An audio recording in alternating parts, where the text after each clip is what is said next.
Hello everybody, Cooper here, and welcome back to a brand new series on the channel. If you watched my latest video on the AFL 23 season update with the updated rosters and everything, you'll know that we are doing a brand new series on the channel, and we're going to be doing career simulations of certain players in the AFL. Today we're going to be doing the Harley Reid experience. It'll be rookie to legend. He obviously, in AFL 23, hasn't played a game yet. He's made his debut at the time of recording last weekend. Today's a Wednesday. So he made his debut against Port on Sunday, I think it was, that he played. And he played okay. He didn't play terribly, but he played okay. But we're going to be taking control of the West Coast Eagles today. We are largely going to be centering around Harley Reid with a few objectives in mind. We're not going to try and win a premiership every single season, as that is not realistically the most viable way to go about this, rather than some of the other rebuilds that we've done that you're probably more familiar with. But what we're going to be doing is building up the team season by season around Harley Reid so that there could be long, sustained success throughout his career. So obviously West Coast aren't a fantastic team right now as they currently stand. They're coming off a wooden spoon, couple of really, terrible appearances in the last couple of seasons. So we're going to be trying to build it up, so the first objective might be getting out of the top four, getting out of the bottom four, then getting, into the top 8, getting a top 4 finish, then making a grand final, and then hopefully winning a premiership, along with, I should say, getting some personal accolades for Harley Reid as well. Be it a Rising Star Award, an All-Australian jumper, Brownlow medal, potentially even a Coleman, should we go down that path. But this is the Harley Reid experience. It's going to be a long video, so strap yourselves in, get some popcorn, or whatever your preferred snack is while watching videos. Let's get into it. We're going to start on this screen here. So this is Harley Reid. So we're just going to do a little bit of an introduction to who he is, where he's come from, and how he ended up here. So Harley Reid, he was the #1 pick in last year's draft, and he's been drafted to West Coast. He is a Victorian player. So one of our goals, first and foremost, is going to be keeping him on the team, because at some point he might want to go back to Victoria. Chris Judd is a precedent for this with West Coast. Top draft pick, won a lot with West Coast, then left to go to Carlton. So we're going to be trying to keep Harley Reid fit here as long as he can. He's currently a 72 overall. He plays in the midfield. He's very tall, very explosive. Think of your Nat Fyfe's player like that. Patrick Cripps as well is a good example. These are his attributes. You can pause on the screen now if you wish to have a look. And as you can see now, these are his current statistics. He obviously hasn't registered any. He hasn't played a game yet. But we're going to be keeping track of these sort of season by season. We're going to be having a look at his season statistics as well, but these are more for his career. So we're going to be checking in here sort of as the career goes on. I'm anticipating this will be maybe a 10, 15 year sort of thing, depending on how long he stays at the peak of his game. Once he starts to regress, we might sort of wind things up a little bit, but we'll go from there when the situation fits. But first and foremost, rookies, when they get drafted into the AFL, get a 2-year standard contract. Now, I am, first order of business, going to be giving Harley Reid a long contract extension. He has signed a contract extension until 2026 in real life. I'm going to give him a 9-year extension because I want him under contract for as long as possible. He wants $587,000 a season. I don't care. He's going to be phenomenal one day in the game. So I'm going to give him whatever he wants. He can stay on the books forever.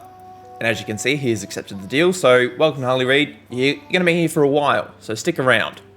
He's got 92 to 96 potential, so meaning he is going to be one of the best players in the AFL at his peak. He obviously isn't there just yet, but that is something that we will work towards. In terms of how he lines up with the rest of the West Coast team, I'm going to be playing him in the centre, so where Andrew Gaff is at the moment. We're going to be trying to play him in basically every game possible. I'm not necessarily going to be playing West Coast full strength team this year because I really want to develop some of the younger players. So players like Andrew Gaff, Dom Sheed, who's actually only 28. He seems a lot older than that. Luke Shuey's obviously just retired, so I was thinking about him. But even Tim Kelly, he's 29, but he's going to be getting older and older and older. So obviously keep them around for a little bit longer. But I'm slowly going to be fading them out of the team. So Harley Reid is not even in the starting 23 at the moment. Matt Flynn is currently the backup ruckman. The other guy was injured, so we'll bring him in.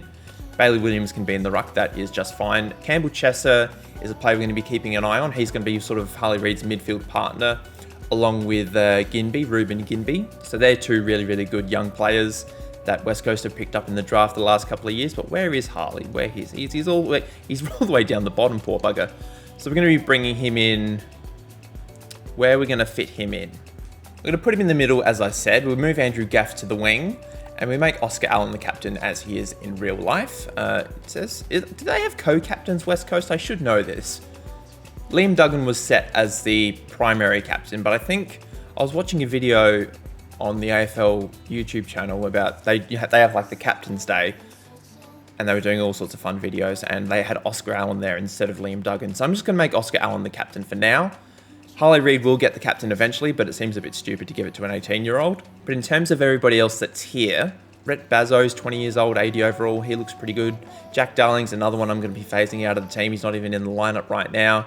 Elliot Yeo's another one. But yeah, we're very young, which is good. Petruccelli should probably be playing. Let's see who we're going to take out. We'll take out Noah Long for now. Petruccelli can come into the lineup. But yes, we're a very young team, which is a good thing. We'll do the first couple of games, and then we'll meet up again at the mid-season draft. We won't do absolutely every transaction, as this video is already going to be a long video, but I want to shorten it where I can.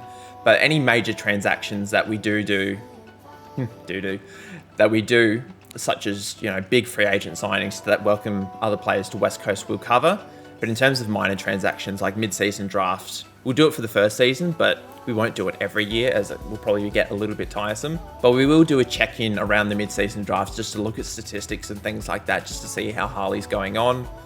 You know, if he's got any injuries, we'll want to keep an eye on that. But I'm going to be playing him every game possible, as we want him to do as well as possible. So we're going to simulate the first couple of games. This is just a preseason game. We get absolutely smoked by Port. And yeah, not a good start. Oscar Allen kicked 10. And Charlie Dixon kicked 9. I just want to make sure. I have got it on 10 minutes, which is good. Okay. So the 10-minute quarters do make the scores a little bit higher than the standard 7.5-minute quarters. But I found for the most part that it is okay. We also have Port in round 1, which obviously happened in real life. So we're going to do this first game. Harley Reid's debut game. He's not injured, which is great. It would be kind of annoying if he was injured. Oscar Allen is injured though. We'll bring in Jack Darling and we'll make Liam Duggan the captain again. So Harley Reid's debut. How is he going to go? I still got to select the team again. Harley Reid's debut. How is he going to go? I'm very curious to see how he's going to go. We get a win in round 1. So we turn around our preseason form with an 8-5 last quarter. We win by 75 points in the end. Jake Waterman kicks 6. Harley Reid gets 38 touches on debut. So he's probably going to get a few Brownlow votes for that one. So very happy with his performance. We kicked at least 4 goals in every quarter, which is very, very good. We currently sit in 4th, which is nice. So we obviously didn't play in the opening round. So that is something that we need to keep an eye on. So let's just have a quick look to see how Harley went. He obviously got the 38 touches. Kicked a goal, got 6 marks, 3 tackles, a couple of clearances, didn't get any hit outs, obviously because he's not a ruckman. But I think that's a good debut. That's really good. So I'm very excited to how he's going to go for the rest of this season. He's obviously only a 72 overall. He's only going to get better. This is probably the worst he's ever going to be. At least for in the video. We're not going to let him get to like a 40 overall, which some players do get as they do regress. So for the sake of the video, this is the worst he's ever going to be. But I'll meet up with you guys at the mid-season point. We'll have a look, see how he's going, and I'll catch up with you shortly. Okay, we are here at the mid-season point of the season. We're actually in 2nd place, which is a pleasant surprise. I am on the hardest difficulty, so that is for simulation, trades, and contracts. So that, you know, I'll show you that in a second if you want verification. Yeah, we're in 2nd place. I'm very, very happy. A pleasant surprise for sure. We'll have a look at Harley's statistics in a second, but here are the difficulty settings that I do have. But yes, we'll have a look at Harley now. So we'll go to him. He hasn't been injured. He's already up to a 73 overall. We've had a few injuries around the place, but fortunately none to the man with the magic headband. But if we look at his statistics so far, he's played 10 games, kicked 5 goals.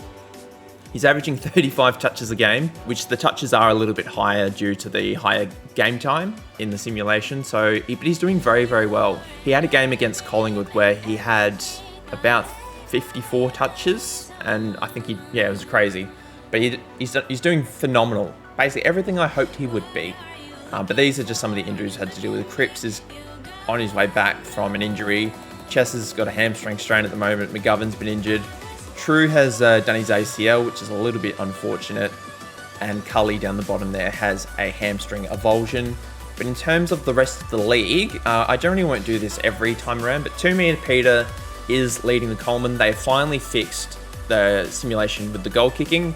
So did a couple of test runs, not with West Coast, but with Gold Coast, my favourite team, just on the new update that they did. And by this season's end, the leading goal kickers have kicked 60, 70 goals a season, which is fixed.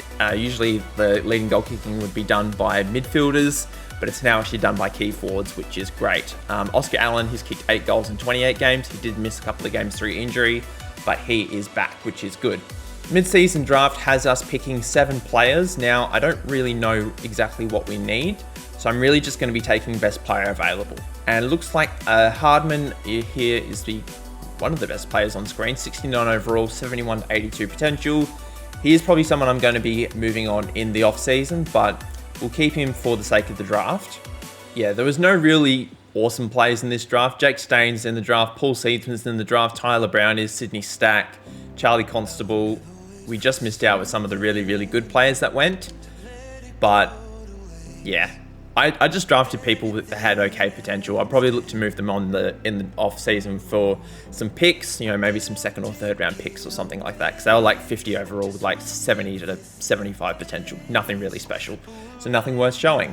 But we've got a matchup against the Adelaide Crows in the Sir Doug Nicholls round at the Adelaide Oval. Campbell Chesser is injured. He did pick up an injury in the last game. So we'll bring in...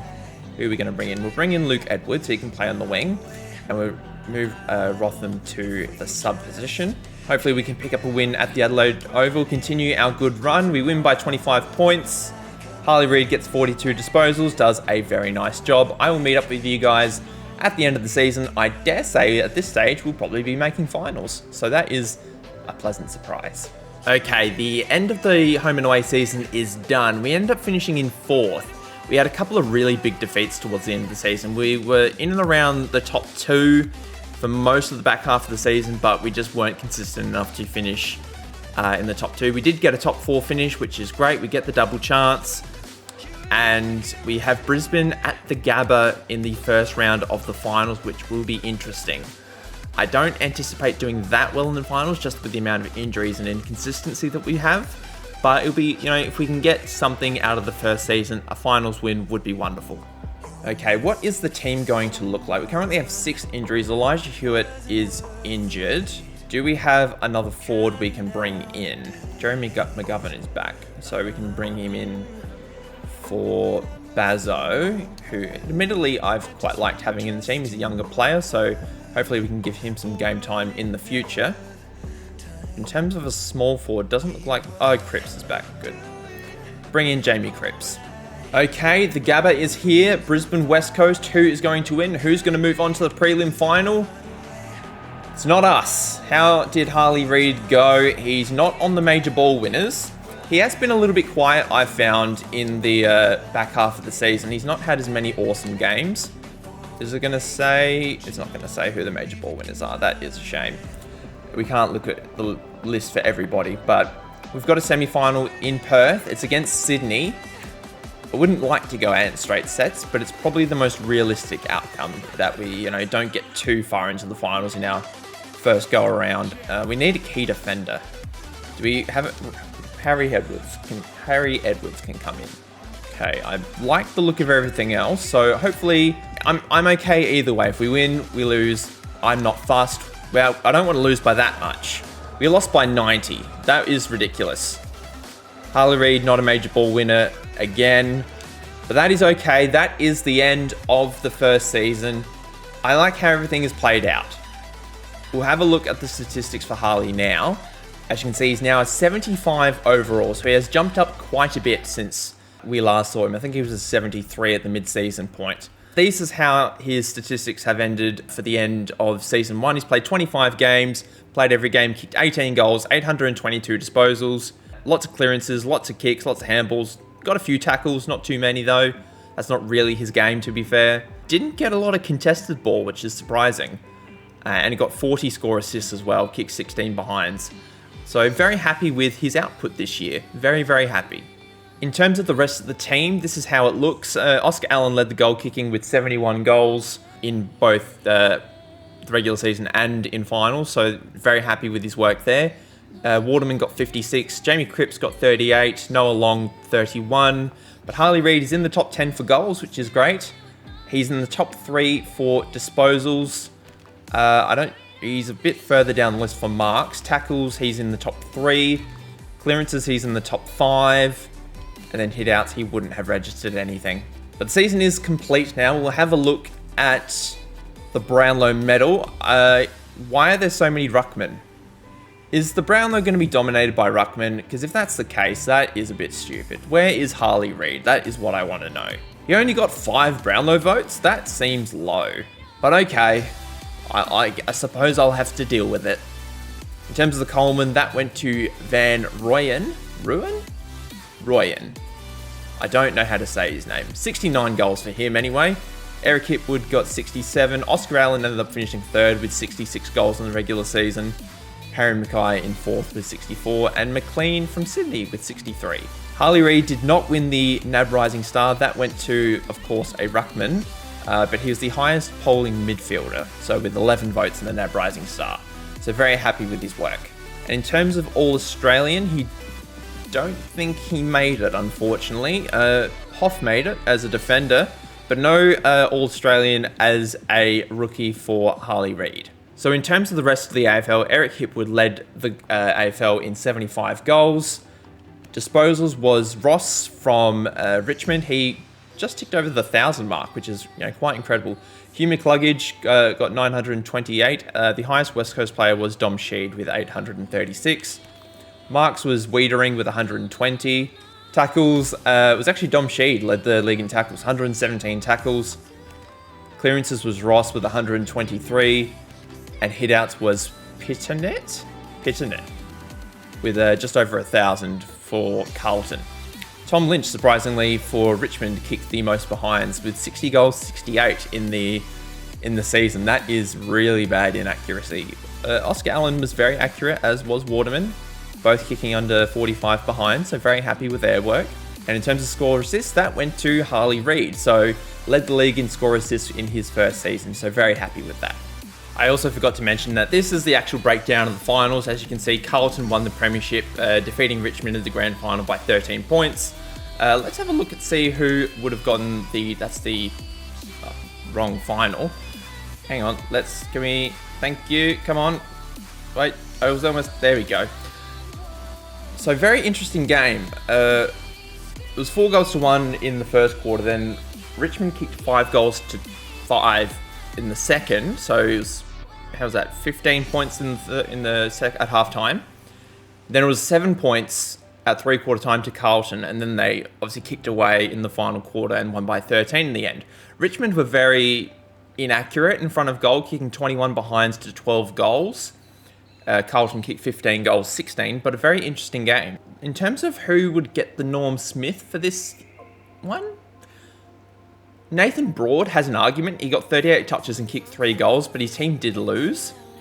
Sam Doherty got 33 touches and kicked 2 goals for Carlton, so there's a chance he might get it. Akers got 41 touches, so I imagine it'd be one of those 3. But well done to Carlton this year for winning the 2024 Premiership.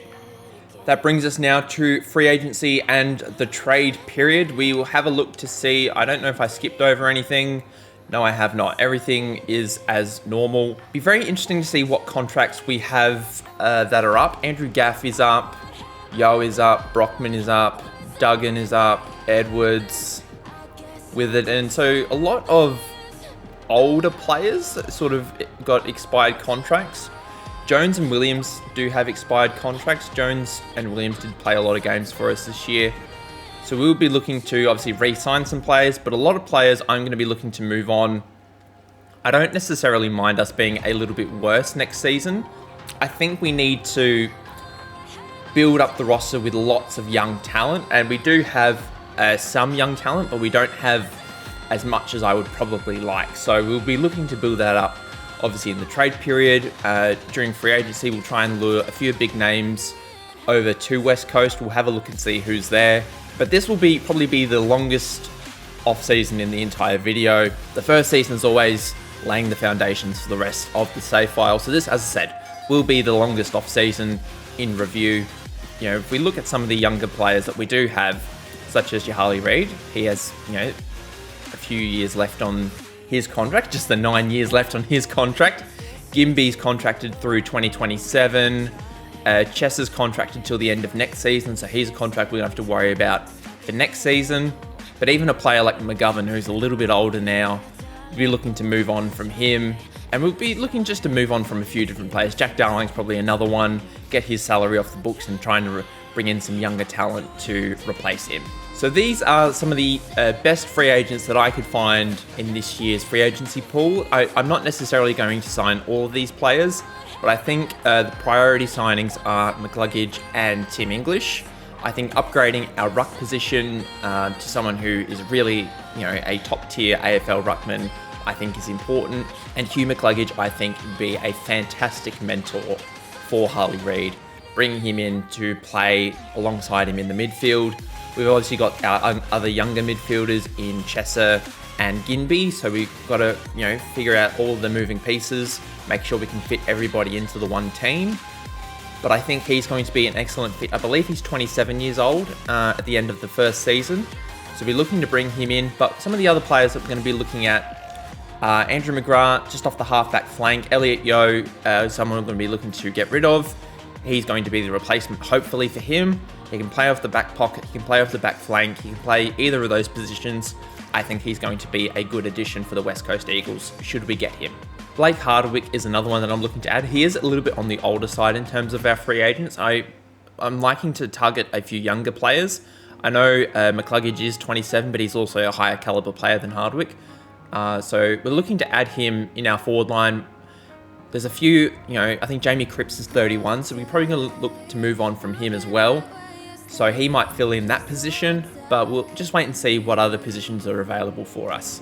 Connor Nash is another free agent from Hawthorn. He's 26 years old, 87 overall. Again, he's probably, if we don't get McCluggage, he's going to be the one that we go after. But I dare say if we get McCluggage, we won't get Connor Nash. And finally, Jack Scrimshaw is going to be another sort of, if we don't get Andrew McGrath, he's going to be the backup. So we've got sort of contingency plans for our free agents. We've got the three that we really want to sign in McCluggage, English, and then if, you know, we've got the money, McGrath.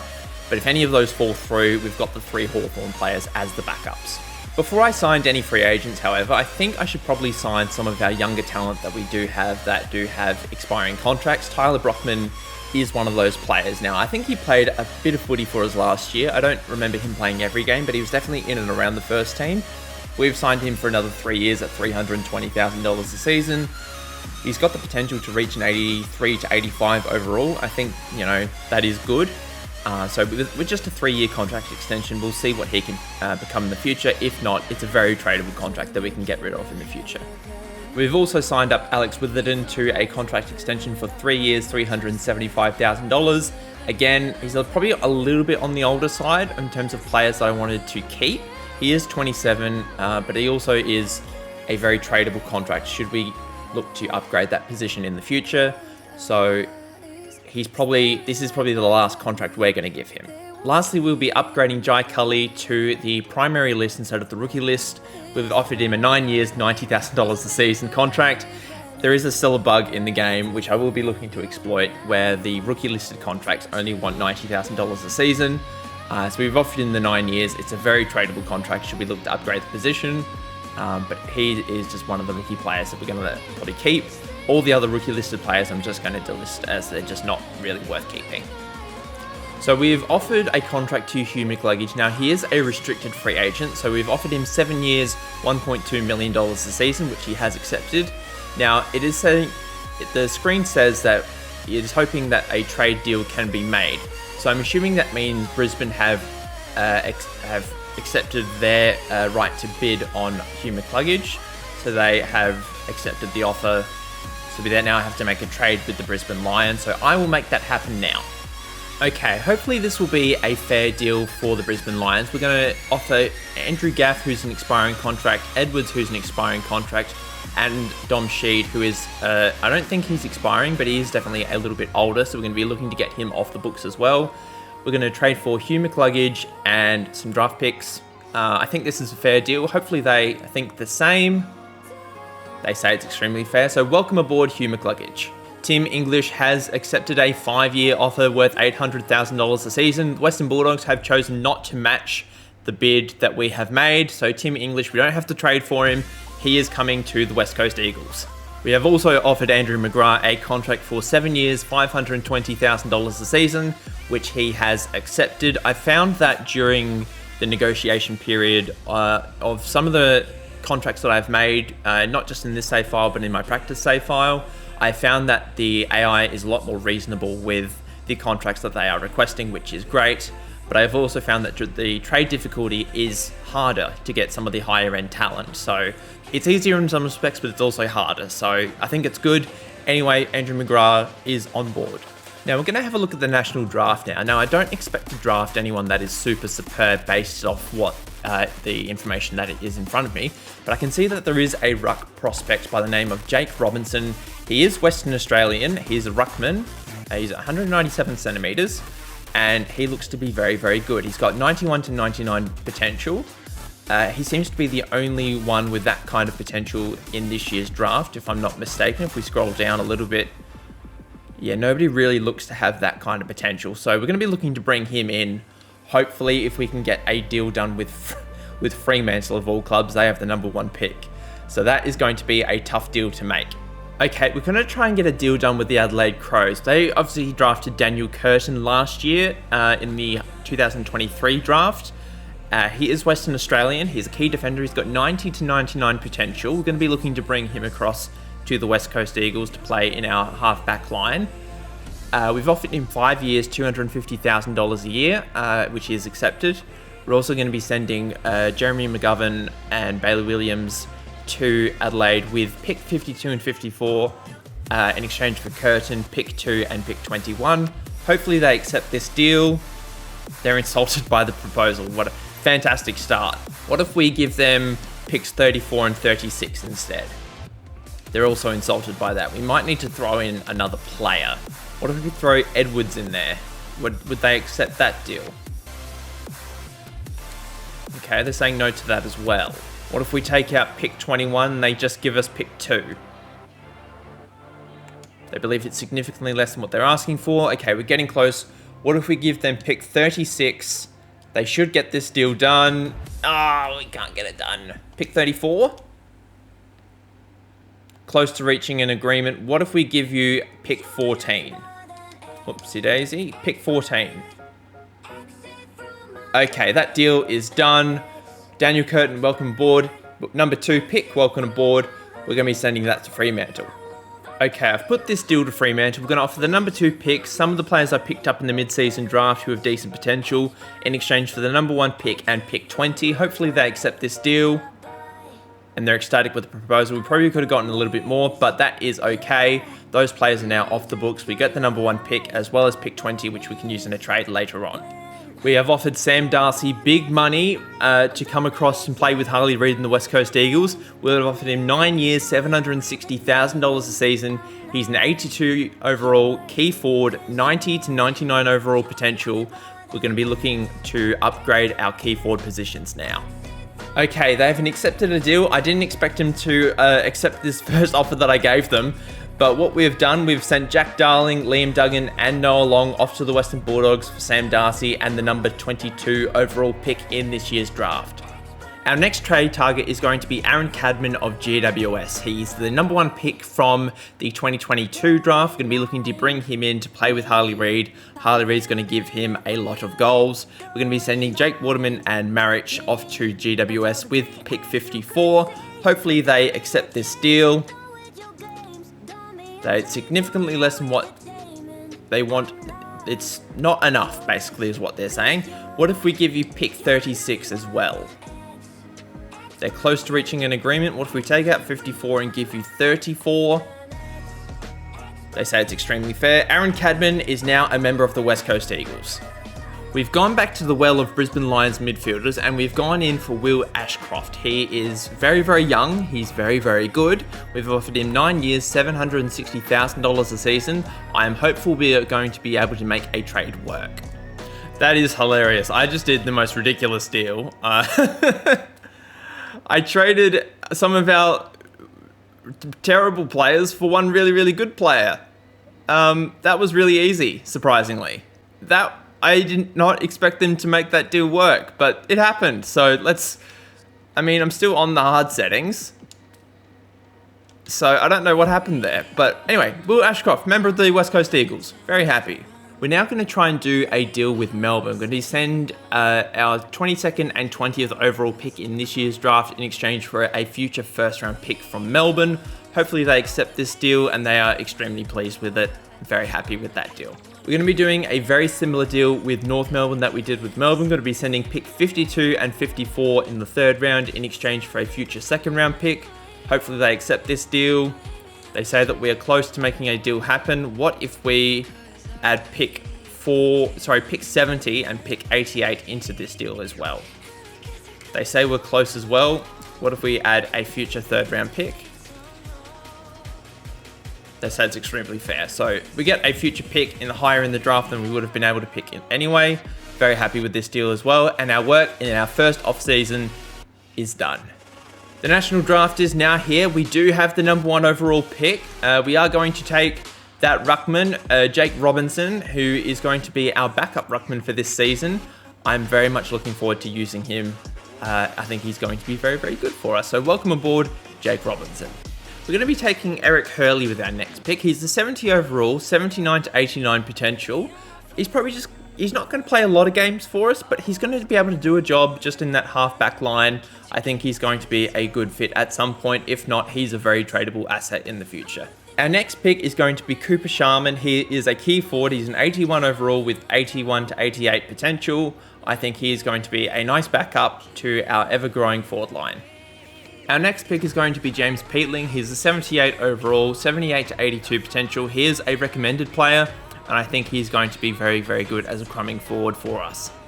Our next pick is going to be Maxwell Robertson. He's a spoiling defender with 74 to 84 potential. I don't anticipate him playing many games for us, but he's just going to be there as a back-end option. I think he's going to be very good. The draft is now done. I decided to skip over the remaining picks as it was getting a little bit thin, but Guernsey numbers now here. You know how I feel about Guernsey numbers. I'm just going to skip over them. So now it's time to get into Season 2 of the Harley Reid Career Mode. Season number 2 is here. I don't expect us to finish in the top 4 like we did last season. We got rid of a lot of players, a lot of older players. If we can get top 8, I'll be happy. Let's get into putting a team together for this upcoming preseason match up against GWS, I believe it is. Harley Reid is now a 77 overall, looking very, very nice. We're going to just tinker around with the lineup, see what is what exactly. I will be back very shortly. Okay, this is the team that we're going to go with for what I consider to be our fully strength team. We've got one injury. I don't actually know who it is. I didn't pay much attention to it. It's Jai Cully, so our mid-season draft pick from a couple of seasons ago. But our half-back line is Tom Cole. Daniel Curtin's going to play fullback for us. Alex Witherden, Andrew McGrath, Tom Barris, and Jaden Hunt. Our back line's probably one of our strongest parts of our team. Behind any good team is a really strong back line, so I really wanted to make sure that it's really solid. There's a lot of star names. We've got Ruben Ginby, we've got Harley Reid, Will Ashcroft, Tim Kelly, not Tim McKelly, Hugh McCluggage, who we brought in as a free agent, and Tim English, who was also brought in as a free agent. Our half-forward line consists of Jamie Cripps, Sam Darcy, Jack Petrocelli, Tyler Brockman, Oscar Allen, our captain, and Liam Flyin Ryan. Our ruck off the bench is the number 1 draft pick from last season, Jake Robinson. Campbell Chesser is also on the bench with Elijah Hewitt, Rhett Bazzo, and Aaron Cadman acting as the sub. I'm very much looking forward to what this season brings for Harley Reid and the West Coast Eagles. I see probably Harley Reid taking on the captaincy in a season or 2. I just think after his debut season, he was so phenomenal. I want to give him that extra responsibility as soon as we can, because I think if he can lead from the front, this team can do really special things. We've got our preseason fixture now against GWS. Let's see how we go. We get absolutely smoked by 71 points. Not a great start. Harley Reid does get the 29 disposals, but we concede far too many goals. Not really great. We've got round 1 now up against Geelong. We will have a look here. We can see that Bazzo does have an injury. Let's just bring in James Peatling to do a job for us off the bench. I know they don't play the same position. Oh, Matt Flynn we could bring in, or Cooper Sharman. We might actually bring in Sharman. I do like him probably a little bit better than Peatling. And we'll make Sharman the sub. Cadman can be on the bench now. But that looks to be a good looking team. We'll confirm that. We've got Geelong at home round 1. Why isn't it letting us confirm our team? There we go. And then once this match is done, we will meet up again at the mid-season break as per usual. Hopefully we get a win here. It's a high-scoring game. We do lose, unfortunately, 130 to 148. We were up big at half-time. We're up by about 6 goals. And then we just conceded 9 goals to 5 in the 4th quarter to lose, unfortunately. I don't see Harley Reid, in the major ball winners. Oscar Allen did kick 5 goals. He did kick 71 last year, so he's off to a good start. But hopefully we can pick up from where we left off last season, finish in the top 8, and we'll see where we are sort of at the mid-season point. Okay, we are back for the middle of the season review. We're currently 4 wins, 5 losses, and a draw, currently sitting in 11th, which is, considering how we started, we were 4 wins and 1 loss at one point. Not great. Not great at all. And obviously we were in the top 4, we finished in the top 4 last season, so we've taken a major step back, which is probably expected. I didn't expect us to be so far back, which is a little bit disappointing, but we'll have a look at the statistics of one Harley Reid now. He's currently played the 10 games, he hasn't gotten injured yet, kicked the 5 goals, 30.8 disposals a game, which is a little bit less than last year, I'm pretty sure. But he is sharing the midfield with McCluggage and Chesser and Ashcroft now, so he's probably not surprised he's getting a little bit less of the ball, but he's still playing very well. In terms of marks, he's in the top 4 for the club. He's in equal 3rd for tackles. He's up there for clearances as well, and in terms of hit-outs, he's obviously not going to be around the place as it's not really his game. And he's currently in equal 3rd for score assists as well. I believe he led the league in score assists as well last year, if I'm not mistaken. So I'd say it's been okay so far. He could be better, but he's been okay. He's not been terrible. But we've got the mid-season draft now. I don't believe we actually have a pick in this year's draft, which is a little bit of a shame, but that is okay. I'm not that worried about it. But as you can see, of our last 5 games, we've lost 4, and we drew against Adelaide, who are in last. So we probably should have won that game. Had we won that game, we'd probably be, probably in the exact same position as where we are now, just because our percentage is so bad. But I think we could be doing a lot better. We'll be aiming for that top 8 finish once again. Ginby, he's been in and out of the team so far this season with injury. So Chesser's just going to sit in on the wing for him. We'll bring Peatley in for Ginby. We'll just quickly check for any other injuries. Bazzo is back, which is good. I've been playing poor Matt Flynn at centre-half back because we don't have another key defender. Because Bazzo's been injured, and who else has been injured? I can't think of his name. Tom Barris has also been injured. So, yeah, our defence, we've had a lot of injuries in our back line so far this season. And we could probably use another midfielder, like another really strong midfielder. So that's probably going to be a target for the off-season. But I did receive a really helpful comment. Let me quickly look up who it's from.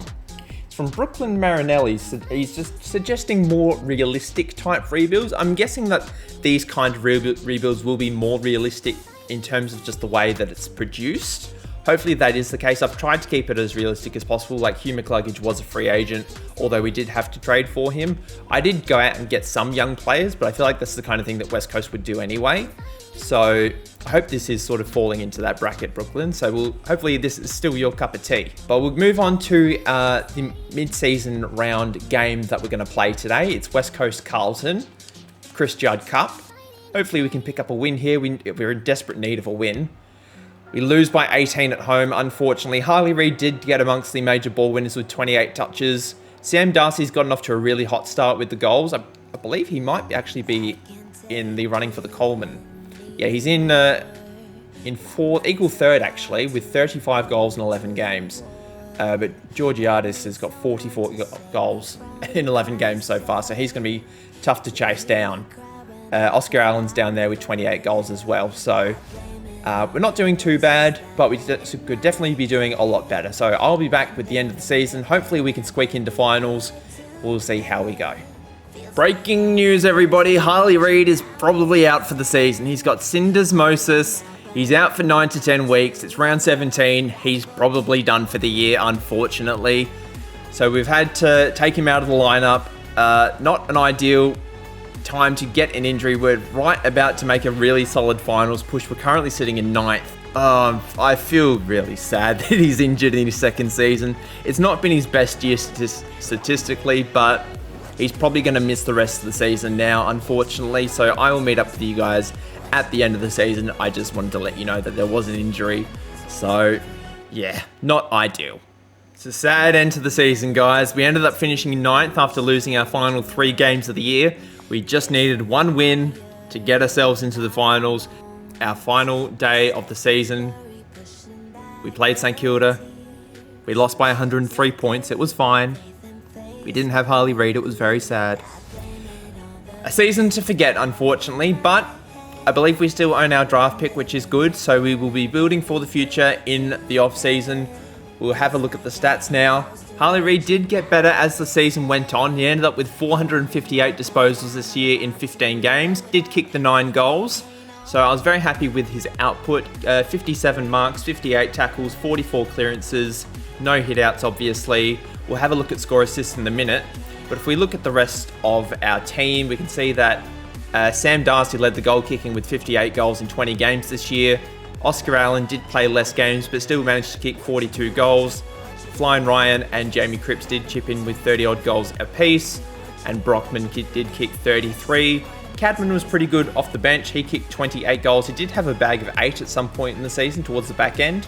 But I did think we were pretty good in the season, all things considered. If we look at the major ball winners, that was Hugh McCluggage, who did play every single game. So very happy with his output so far this season. In terms of marks, that went to Cadman, who was really, really good off the bench. Tackles was McCluggage. Clearances was McCluggage. Kicks and handballs, I would assume, would be McCluggage as well. Hit-outs, we did have a few different ruckmen this season, but the major ruckman was Jack Robinson off the bench. He was the number 1 draft pick from last year, got a lot of the ball, kicked a few goals. I dare say he will probably win the not All-Australian, or Rising Star Award is what I'm trying to say. I dare say he will win that. Timmy English was also very good as our number 1 ruckman. And then we had Jeffrey, who got 51 hit-outs in 1 game. So that was pretty good as well. In terms of goal-kicking accuracy, we weren't great in terms of that. Oscar Allen did kick 50 behinds. Liam Ryan kicked 43. Sam Darcy was pretty good with 34 behinds. But Elijah Hewitt, 21 behinds and 11 goals. So ideally, we'd like that to be a little bit better. In terms of score assists, that went to Robinson with 31. Chesser and McCluggage got 28 apiece. Liam Ryan got 27 and Cripps got 26. Harley Reid is down here with 17, but I thought he did pretty well. He finished being up there in contested possessions as well, even though he didn't play that many games compared to everybody else. But I think a season to forget, second season syndrome, I think is probably the best way to describe it. Let's have a look at his career statistics now. So these are the career statistics for Harley Reid so far. 42 games, 27 goals, just a touch over 1,300 disposals, lots of marks, lots of tackles, lots of clearances. He gives away a lot of free kicks, I've noticed, and he only has a handful of free kicks for, so that's something to keep an eye on in the future. got a fair few spoils to his name as well. And he's kicked some goals, which is also nice. So he's a 79 overall now. He started at 72. He's ending as a 79 by the end of his second season. That will continue to grow as the rebuild continues. In terms of the finals, you can see that we had a Q Clash Grand Final this year, with Brisbane actually winning it 101-96 over the Gold Coast. As a Gold Coast fan, this hurts, but as a fan of the Gold Coast, this is great. I'm glad to see that Gold Coast made a grand final. I don't think I'll see one in my lifetime. I've just seen the score in the bottom left-hand corner between Fremantle and GWS. I'm assuming this is an elimination final. Good God almighty, that is a high score. Any big bags? Treacy kicked 6. Switkowski kicked 5. Jaimis kicked 4. Daniels kicked 3. Jesus. Okay, that is crazy. In terms of the Brownlow, we can see that a lot of ruckmen did poll Brownlow medal votes this year. I don't like how many ruckmen there are winning the Brownlow so far. This has to be some kind of bug, which is a little bit annoying. But I can see that Robinson got, where is he? There he is. Our number 1 pick got 16 Brownlow medal votes. Very happy with his work. Where is our good friend Harley Reid? How many votes did he get this year? Just the 3 votes, which I'm not exactly too surprised about. He did spend a fair bit of time injured, so I'm not exactly surprised about that. In terms of the Coleman medal, that did go to Georgiadis in the end with the 78 goals. Max King finished in second with 76, and Finlayson finished with 72 goals in third. We did have a participant down here. We had Sam Darcy with 58 goals, and he didn't play every game, so that could definitely be a lot higher in the future. We'll have a look at the club now. Actually, we've already looked at the club's goal kicking. We looked at that before, so I don't know exactly why I'm showing it now, but I decided to show it anyway. So if you want to pause and have a look, here it is for you. And in terms of the rising star, I was fairly right. Robinson did finish in second. Lindley did finish in first, unfortunately. From Sydney, he got the 58 votes. Robinson got 37. But as you can see, lots of ruckmen getting every individual award this year. And as expected, no All-Australian medal or jacket for Harley Reid this year, although Dan Curtin did get a Defenders All-Australian jacket, which is nice to see one of our players at least getting it. The off-season is now here. Now, we first of all got a few contracts that we need to take care of. If we have a look here, we do have a few uncontracted names that I would like to have a look at. First and foremost is Tim Kelly. He's a little bit of an awkward age. He's now 31 years of age. If I could sign him for maybe one season at a time, or sort of on a one-season basis, that would be ideal. But I don't know how accepting of that he is going to be. So we might sign him for maybe a 2-year deal and see where we go from there, because I don't know how much he is going to regress. Obviously, he's a very good player still, and I want to keep him around. But we obviously want to be promoting the youth, get some other good young players in. We'll see where we go from there. Oscar Allen is another name that we're going to be looking to keep. He's kicked a lot of goals for us in the last couple of seasons. He's captain of the club currently. We will be giving that to Harley Reid at some point in the future. Why is Harley Reid's contract only for not very long? I don't like this. We signed him to a 9-year contract at the start of the save file. Let's offer him an extension. He wants $783,000 a season. We can do that. We'll give him $785 because I'm generous.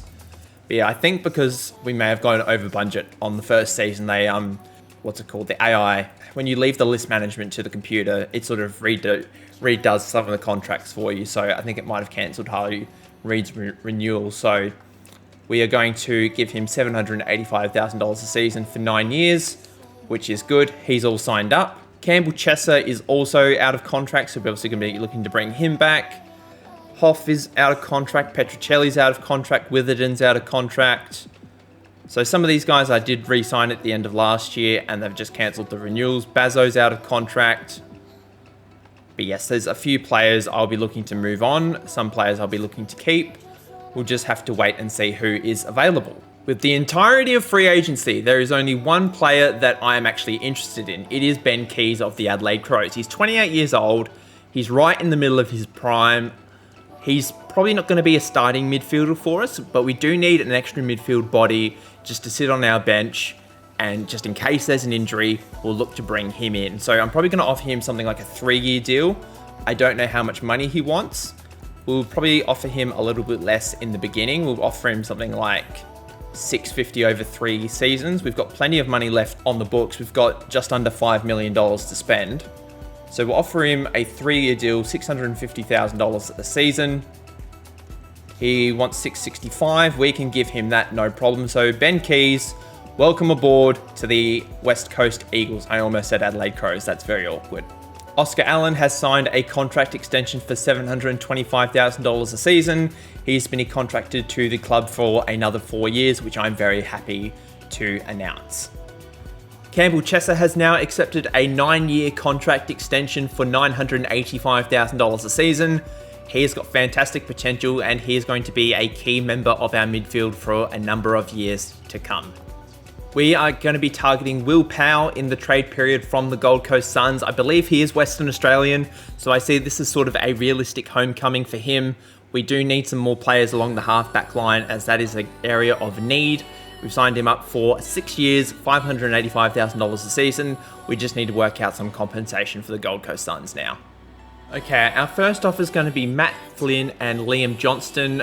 Flynn, he didn't really play a lot for us last season, as we do have English and Robinson now as our main ruckman, and he's on about $500,000 a season. So if we can move that money elsewhere, we're going to be trying to offer him out to the Gold Coast Suns.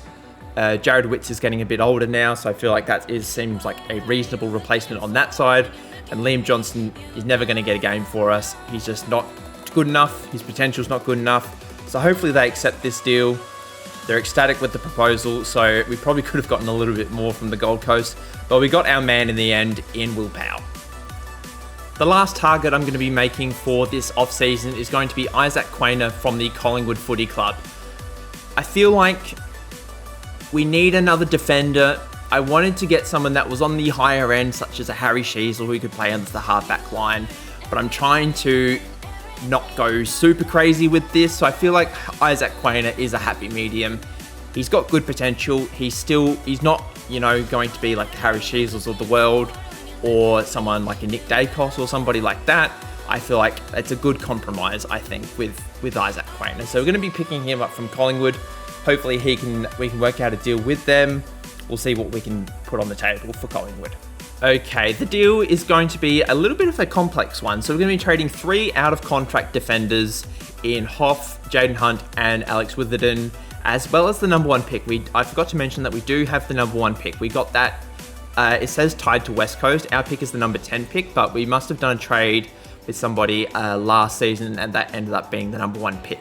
So we do have that trade, but I don't like anybody in the draft this year, which is why I haven't shown it. We're going to be sending that to Collingwood, so Collingwood actually have the number 2 pick as well, so they will hold the first 2 picks in this year's draft. We're going to get back Isaac Quainer and a future 1st, 2nd, and 3rd round pick from them for next year. So hopefully they accept this deal. If not, we can take a couple of picks off of Collingwood. They like the deal. We've got some contracts that we didn't have to renew there. We got them away. Let's have a look at some of our other contracts that we need to renew now. We have offered a contract to Tim Kelly for $825,000 a year for an additional 3 seasons. I couldn't get him to agree to a shorter contract, so the idea is we'll contract him for 3 years. If he starts to regress, we will then trade him to another club, but he is now on the books for an additional 3 seasons. He is still very, very good, so we're going to use him while we can, but once he starts to regress, we will then move him on for not very much afterwards.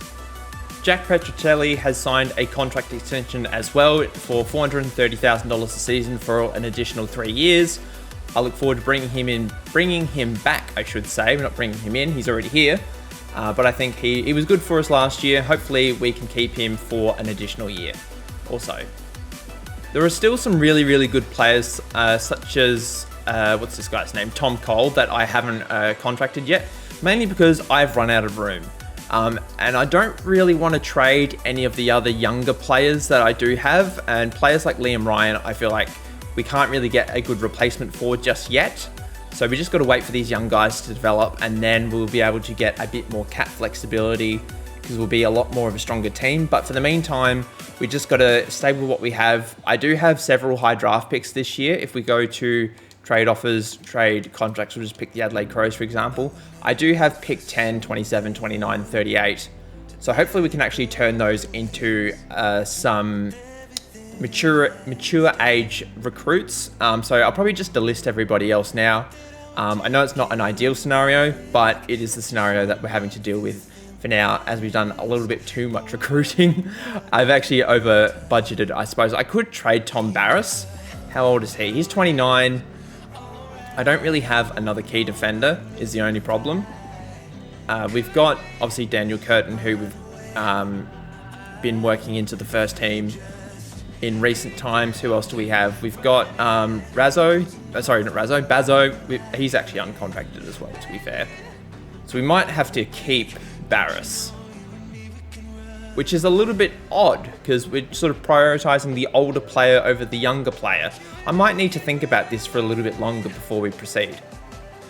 I've come up with a solution. I've gone to the Western Bulldogs and I've seen that Nathan Murphy for them, he's 25 years old, he's a rookie listed contract, and we've offered him a 3-year deal for $90,000 a season. We're going to send Tom Barras. We're going to be sending him to the Western Bulldogs. That'll clear up some cap space so we can sign a few more players. We're in a little bit of a salary cap crunch at the moment. I know we're only in season 2. This is a little bit of a problem. But I'm going to make a deal happen. Watch me. Okay, this is the deal that I've put together. We'll be sending Tom Barras and pick 10 in exchange for Nathan Murphy, a future first, second, and third round pick. I think this is a fair deal. They get the more experienced player. We get someone who was on a rookie list last season. They also get a top 10 pick. I think this is a good deal for both teams. They say it's extremely fair. And the first player we have re-signed with our newly found cap space is Tyler Brockman. We've offered him 3 years, $370,000 a season.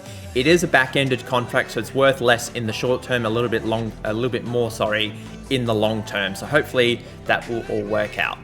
One last trade we're going to do is going to be Drakes, Sanders, Muir, and Robertson. We're just clearing up an additional, I think, $360,000 worth of cap space. They're all under contract for $90,000 a season. We're sending them to Richmond for a future first-round pick. This should be a fairly straightforward deal. They're extremely pleased with it. And this last deal has allowed us to sign Rhett Bazo for an additional 3 seasons, worth $315,000 a season. That is all of our work done. We are going to delist everybody else. We've got $20,000 left in our budget. So hopefully everything else should be okay from here. So we are going to be saying goodbye to, let's see who we're going to be saying goodbye to. We're going to be saying goodbye to Jamie Cripps. Hanson Jr. is going to go. Campbell Chess is going to stay. Petruccelli is going to stay. Cole, we're going to say goodbye to. I know he has been a good player for us, but we might be able to get him in the redraft. Hopefully we'll be able to pick him back up. And everybody else we've managed to keep. We're also going to say goodbye to Jameson, but he is sort of like 4th ruckman in line at the moment, so I don't really feel like... I'm okay with saying goodbye to him. We can get somebody else later as well. Now that brings us to the national draft. I don't fancy us taking anybody too spectacular in the national draft, but I can see that James Aish is here, used to play for Fremantle, but I can also see that Jace Burgoyne is available. So I'm probably actually going to go for Jace Burgoyne. Let me go find him. Here he is, got 82 to 89 potential, 22 years of age, obviously the son of, Peter Burgoyne, not Sean Burgoyne. But we're going to be welcoming him aboard with our first pick. Ned McHenry is going to be our next pick. He's an 82 overall, 82 to 87 potential. I don't really see him reaching that potential, but he's 25 years old. He's going to be a good pickup for us. Our next pickup is going to be Matthew Kennedy. It's nice to see that there are some still good mature age talent available. 83 overall is going to fit in quite nicely as a backup midfielder for us. Okay, we're going to be looking for a key defender here, as we did let Tom Barras go. We've got Kuman here. 80 overall, 80 to 86 potential, 24 years of age. He's a good key defender, just going to be a reserve for us. I don't really anticipate him playing too many games, because we do have Daniel Curtin, who's going to be our starting fullback. But I think he's going to be very good. I dare say he probably will play some games at some point, just because injuries happen. But hopefully that won't be the case. I'm just going to pick Elliot Himmelberg here as our next pick. He's a former Crows player. I'm familiar with his work. He's not Harry Himmelberg, which, I would prefer Harry Himmelberg, but he's still a good player, 79 overall, got 79 to 83 potential, even though he is a little bit older. That's the player we're going to go with our next pick. I'm surprised he's here, but Callum Coleman-Jones, former teammate of mine, and I'd say good friend of mine. He's going to be one of our backup rucks for us. I've gotten him in a few rebuilds so far, so I think it's just going to be a growing trend that I just pick up my former teammates in rebuilds that I've done. So welcome aboard, Callum Coleman-Jones. We move on to the rookie draft now, as the national draft is now done. We're going to take Cooper Hamilton with our first pick in the rookie draft. Got 79 to 90 potential. We can definitely do a lot with that. He is going to be a very nice asset for us to either play with in the future or it be a trade piece for us. I think Fullerton's going to be the next pick. I don't know what his first name is. We're going to have a look now. Tom Fullerton. Used to play for Melbourne. Basically how I'm finding all of these players, and I'll show you now, is I'm going to AFL and then just picking which position they play, and then that'll just show me, for example, all the key forwards that used to play in the AFL, or that were on an AFL list last season, and it's showing me these players that are available for us. So it's Tom Fullerton, 78 overall, he's going to be our next pick. We're going to be taking Tunstall with our next pick. He's an 80 overall, 80 to 86 potential. I believe he used to play for Brisbane. So we've got a few former Brisbane players on our list. Actually, we've got Ashcroft, McCluggage, now this guy. So he's 22 years of age. We're going to be drafting him. Hopefully he can be very, very good for us. With our final pick, we're going to be taking Vandermeer. I don't actually know who he played for. Maybe Hawthorn? Western Bulldogs. Not even close. So we're going to be drafting Vandermeer, 26 years old, very good talent. Let's add him to the team. And we are done. How much are we over the salary cap? We are 2% over. I will handle it. Whoopsie daisy. Let's fix this. So we are going to adjust the contract of Mr. Keys is what we're going to do. How much are we? With 300,000 over. So we're going to reduce his contract by approximately $3,000 or $300,000 is what I'm trying to say. And then we will just up the back end of his contract by $150,000 a season. And that should do it just about okay. Okay, the contract has now been rejigged with Ben Keys. That should be everything all good now. I'm having a lot of voice problems in this video. We're now under the cap. Are you serious? Just leave it to list management. It's going to be fine. We can fix the 0.99%. It's going to be okay.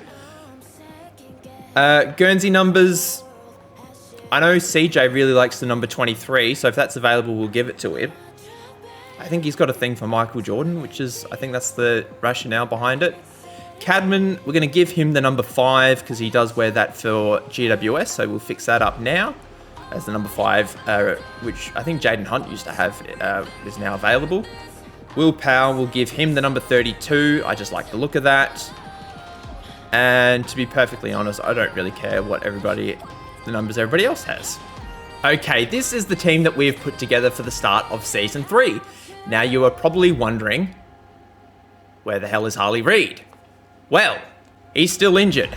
He's either gotten syndesmosis again, or he is still recovering from the last lot. But he's now an 81 overall, so he's done a little bit of work in the off-season. He's improved a little bit, but he's still out for another 2 to 3 weeks, which will probably be most of pre-season. And let's actually have a look when our first match is. It's up against Port on the 13th of March. It's currently the 21st of February, so he might actually be back for round 1, which is good. But he is going to be unavailable for our pre-season fixture up against Melbourne. But this is what the team is basically going to look like for the majority of the season, barring injuries, of course. We've got Jace Burgoyne in the back pocket. We've got Daniel Curtin in the fullback position. Andy McGrath in the other back pocket. We've got Isaac Quainer and Will Powell as our halfback flankers. We've got Nathan Murphy, who we picked up from the Western Bulldogs, as our centre half back. We've got Ginbey on one wing, Will Ashcroft on the other. With Ben Keys, he's playing the centre position at the moment. Once Harley Reid is back, we'll move Ben Keys to the bench. We'll figure something out there. Tim English in the ruck, Hugh McCluggage as our ruck rover with Tim Kelly as our rover. I'm assuming once Tim Kelly moves on, we'll then move Ben Keys to the rover position. Elijah Hewitt is going to be half forward along with Liam Ryan. Sam Darcy is going to be our centre half forward.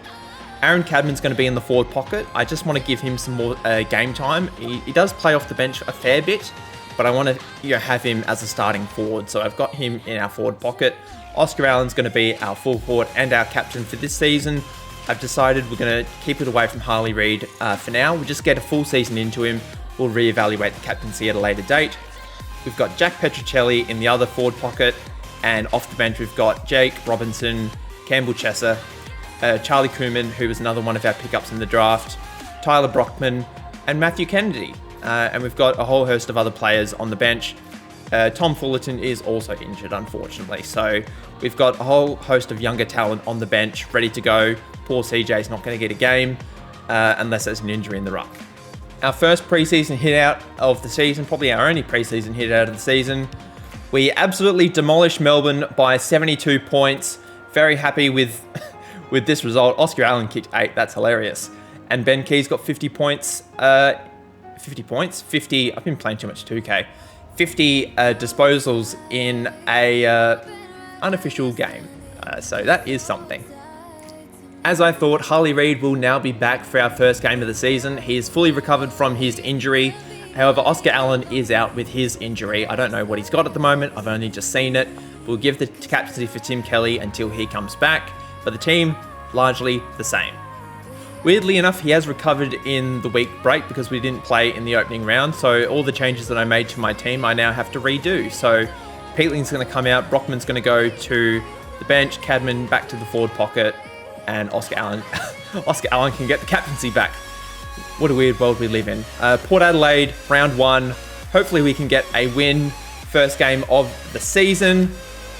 We lose by 16. We were up in the third quarter, so not ideal. Harley Reid gets 37 disposals on return. Hugh McCluggage gets 52. Jeez. So it looks like we had majority of the ball, but we just couldn't kick enough goals, unfortunately. So that will do for the first portion of Season 3.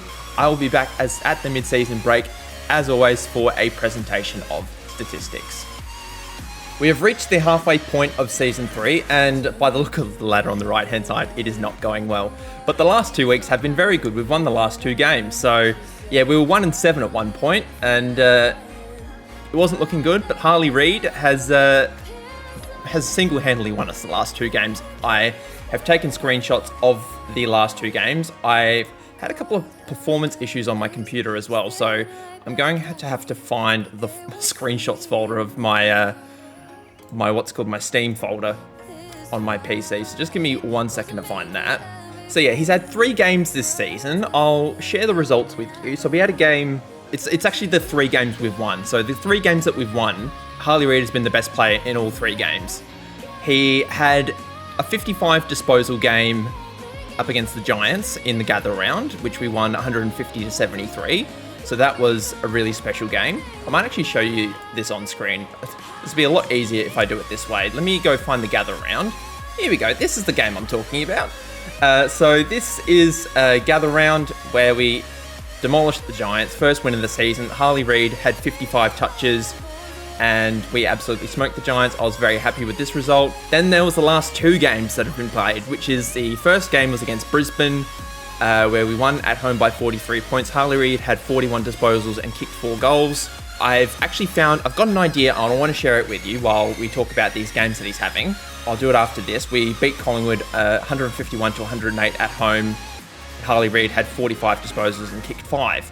I want to change the criteria of how the Brownlow medal is judged in this sort of series. Now, notice that in the current scheme of things of how the game has been updated to include certain new things, the ruckmen tend to always win the Brownlow. So in the future, this won't count for All-Australian, obviously, because he's always going to be available to be picked as a midfielder in the All-Australian. And the Coleman, I don't think he'll win the Coleman, so it doesn't matter.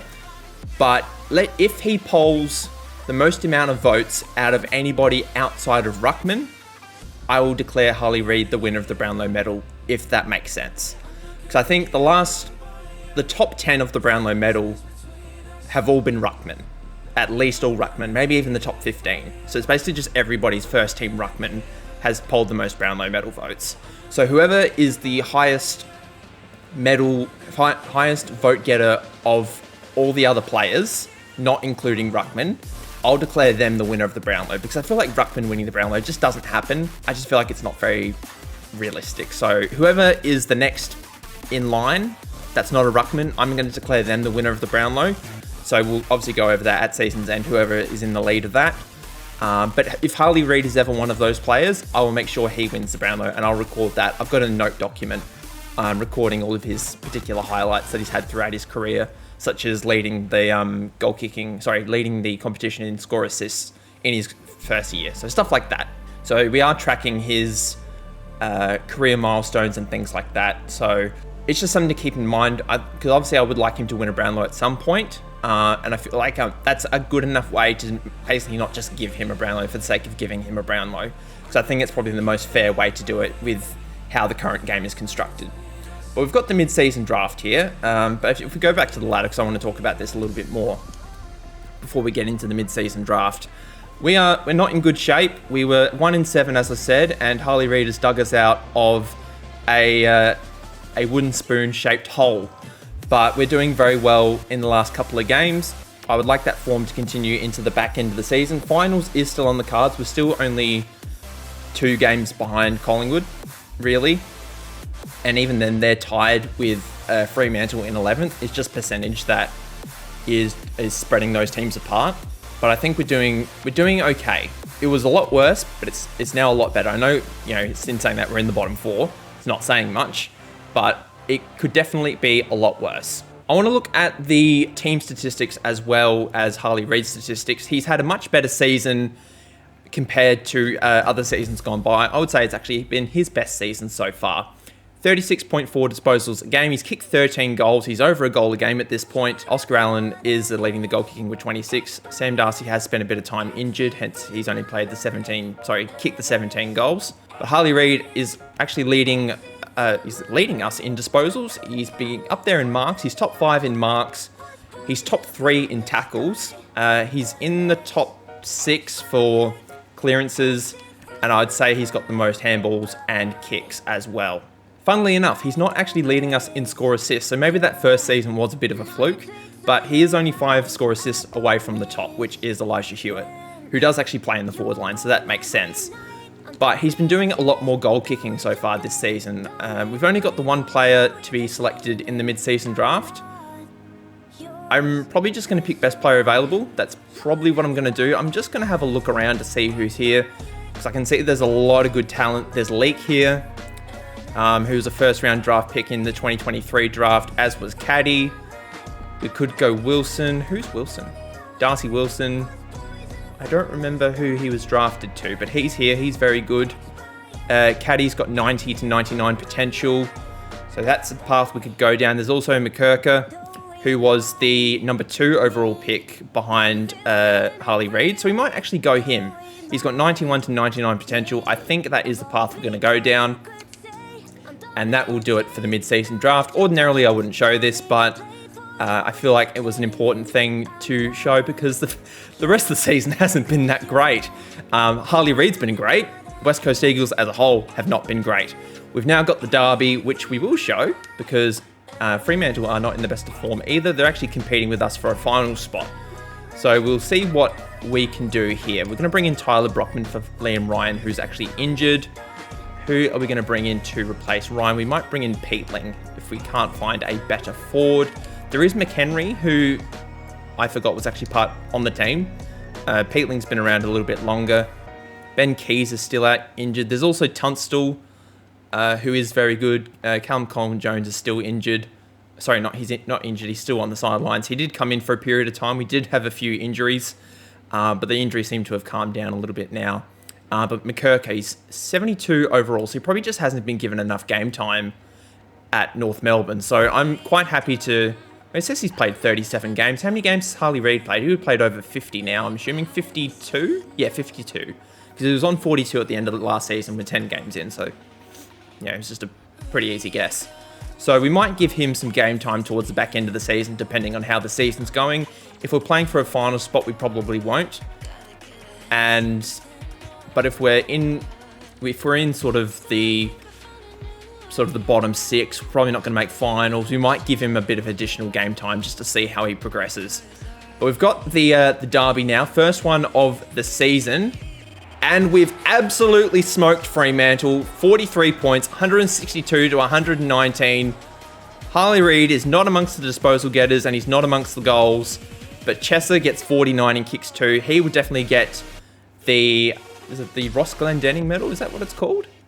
I was going to call it the Showdown medal, but that's definitely not what it's called. So I think it's the Ross Glendenning medal if that's not the West Coast best and fairest. I'm not sure, which is really funny because Ross Glendenning never played for Fremantle. So it seems like they've got the Derby medal, but it's named after a former captain of West Coast. I don't fully understand it. I know he's like a West Australian icon, but I'm rambling here. Let's move on to the next game. I'll meet up with you guys. We're in 13th now? Well, everybody else hasn't caught up yet. So we could be in 13th, depending on how results go, but I'll meet up with you guys at the end of the season. The season is complete. We went on an absolutely perfect run to end the season. We were down in 13th. It was looking very unlikely that we were going to make finals. We won the final 6 or 7 games of the season to make it. And we end up finishing in 7th. We're going to get an elimination final against Carlton away from home, which is not ideal, but it is progress over the last season. Harley Reid has been absolutely exceptional. We'll go over his statistics at the end, but he's probably going to win his first best and fairest this year. He has been incredible. We'll look at the other players.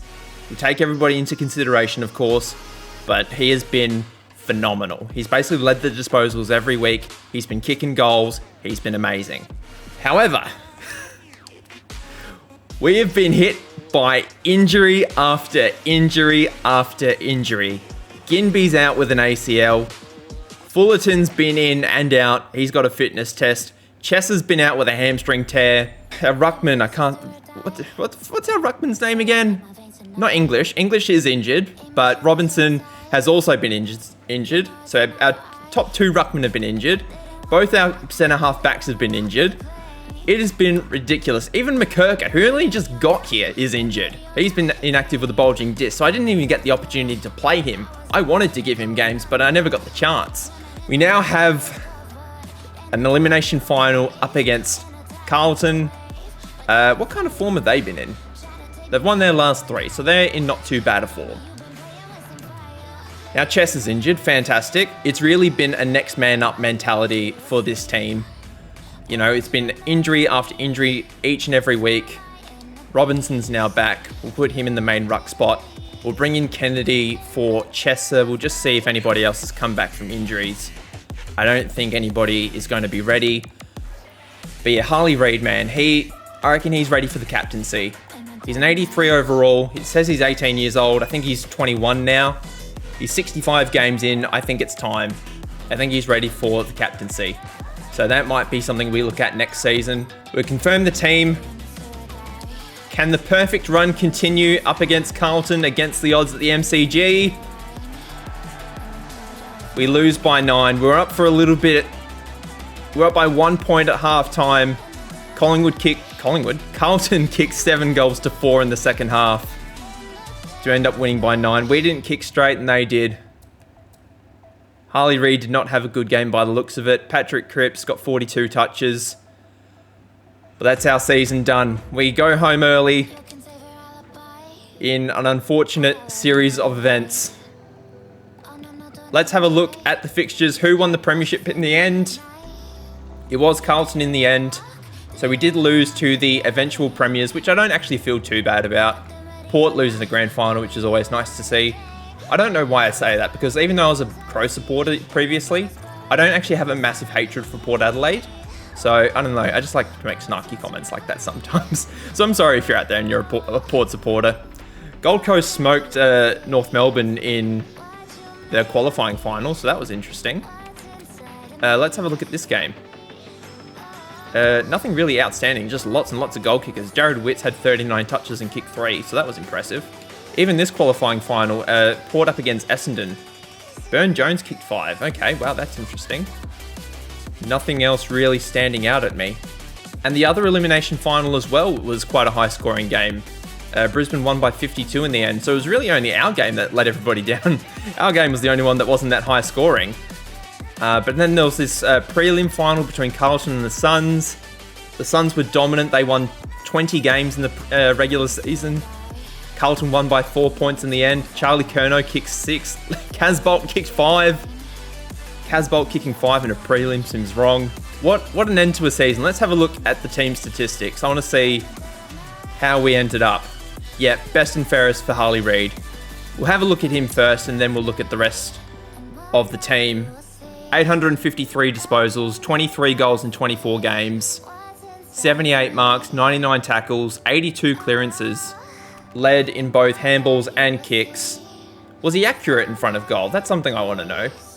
He was accurate in front of goal. That's surprising. Normally midfielders aren't that accurate in front of goal. He was top 5 in score assists. Very happy with his work. I think he's had a phenomenal season. His best season so far. Let's have a look at the rest of our team. Oscar Allen, over 50 goals once again. Sam Darcy, just the 40 goals this year. Petruccelli was really good. He kicked 40 goals. Cadman was good in the forward pocket, got 36. Liam Ryan's got 34.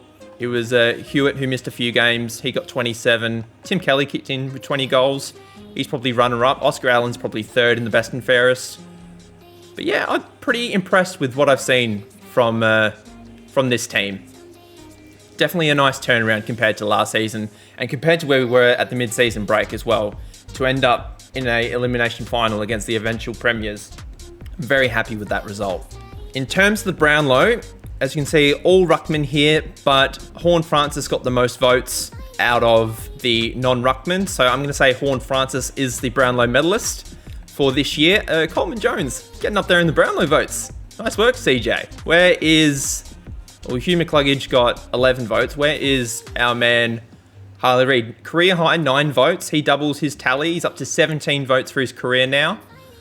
I'll be wondering if he gets a All-Australian jacket. We'll have a look at that in a minute. In terms of the Coleman, Charlie Curnow led the way with 76 goals. Two-Meter Peter kicked 71 and Tom Lynch kicked 66. Brisbane had 2 60-goal kickers with Joe Danaher and Eric Hipwood. And Oscar Allen, even though he didn't play every game, did still kick 56, which was a very good effort. And the Rising Star, we didn't have any Rising Star. So we didn't have any player that was eligible. So nothing to really worry about that. Midfielders in the All-Australian team, I did see a West Coast player, but it is McCluggage. So no All-Australian for Harley Reid. But he is going to get a Best and Fairest medal to his cabinet. Koeman and Bazzo also made it as key defenders, so that is good to see. And nobody else made it in terms of the rest of the team. Here are the career statistics for Harley Reid at the moment. 66 games played, 50 goals, well over 2,000 disposals now, most of them kicks, lots of marks, lots of tackles, lots of clearances. He's getting better in terms of his discipline. He's getting more and more free kicks for rather than free kicks against, so he is catching up. He's got a lot of contested ball compared to where he had last season. And he's kicking a lot of goals, as I said, and he's pretty accurate in front of goal. But most importantly, he gets a lot of score assists. So he didn't lead the team or the league this time around, but I would dare say that is more than enough to get him a Brownlow medal, Jesus, a Best and Fairest medal for his 3rd season. So well done, Harley Reid. We are into the trade period now. I'm not really sure where I want to improve the team. I was pretty happy with a lot of the business we did last season, so I think it's more just going to be bring back the guys we have and move on any contracts that I don't think are worth it anymore. So we're going to be having a look at the contracts that are expiring. So we can see that Liam Ryan is expired. Elijah Hewitt has expired. Sharman has expired. Fullerton, who's on a rookie contract, has expired. Tunstall has expired. Hurley, our first round pick from... Actually, he wasn't a first round pick, but he was a draft pick from a couple of seasons ago, has expired. Hamilton, I would like to bring back Cooper Hamilton. He does have good potential. He's expired. Robinson, our ruckman, has expired. Did we not sign him to a new contract? I feel like we've already done that. Obviously, I haven't. But he's expired. Peatling has expired. Vandermeer and McKirk have also expired. So who do I get rid of is the question. Now, I think we're good in the midfield. We've got plenty of midfielders. So we could probably maybe afford to lose one, so this might be the season that Tim Kelly goes. He is, how old is he? He's got 2 years left on his deal. He's 32 years of age. Where do we send him is the question, because how much money do we have left is also the other thing. We have just over $800,000 to spend, which is interesting because we've got 11 spots to fill. So we might have to let go of Kelly, as he is a bit older, to make room for some of the other talent. That might be the way to go. So what I'm going to do is I'm going to look for a trade for Tim Kelly. What team could use him most? What team takes on older players and turns them into gold? I'm thinking we send him back to Geelong. I think that's the trade that makes sense. Where did Geelong finish last year? They finished 9th, so they're probably looking to make a finals push. We could send him back to Geelong. I know he wasn't happy there. That's why he came to West Coast. But just for a last hurrah, we won't even ask for a big pick. We'll take pick 28 and a future second round pick. I feel like that is a bargain. We also have pick 4 and pick 9 in this year's draft. Before I do that deal, what is the go with the prospects in this year's draft? No one great. There's a key defender, Whiteman, who's got 81 to 96 potential. We might trade up and get him. Is he Western Australian? He's South Australian. How has he played 48 games? That, I do not understand that, but anyway. And there's a few older players down the bottom. See, this is what I was worried about happening to Harley Reid when he gets older. Jeremy Howe's a 40 overall at age 36, which he probably would be, but still. I feel like this is a fair deal with Geelong. They're definitely going to accept this in game, but in real life, hypothetically, if we sent Tim Kelly and pick 48 and pick 30 as sort of bait to take on the Tim Kelly contract, and they gave us a future first round pick, I feel like they would do this. This seems like a reasonable deal for both teams. In game, just with the trade logic, they would definitely accept this in a heartbeat, because future first round picks are very easy to trade for, and Tim Kelly's still a very good player. But if we did this deal, I think it moves the money out, we get to bring back some players, potentially we could do something, maybe bring in another player via trade if we don't like some of the players we already have, like Liam Ryan, if he's not going to get any younger. So if we could potentially upgrade that position as well, that the cap flexibility with doing that allows us is worth giving up those extra picks, I think. So I think we do this deal. We'll submit it to Geelong. They're ecstatic with the deal, obviously. We get a future first round pick, but how much money? I think we've got about 1.6 million to spend now, if I'm not mistaken. Just under 1.6. So Hewitt is definitely one player we want to bring back, as he is very good with the potential. He's 22 years of age. We'll offer him 4 years. I don't know what he's going to say today. He wants $550,000 a season. If we offer him more years, will you want less money? Yes, that is the case. So if we offer you 7 years, hypothetically, okay, he wants way much more. What if we give you 6 years? This is basically me live negotiating how I do my deals off camera. I'm not going to do this for every single player. I basically figure out what the best value is per year along with the longer contract.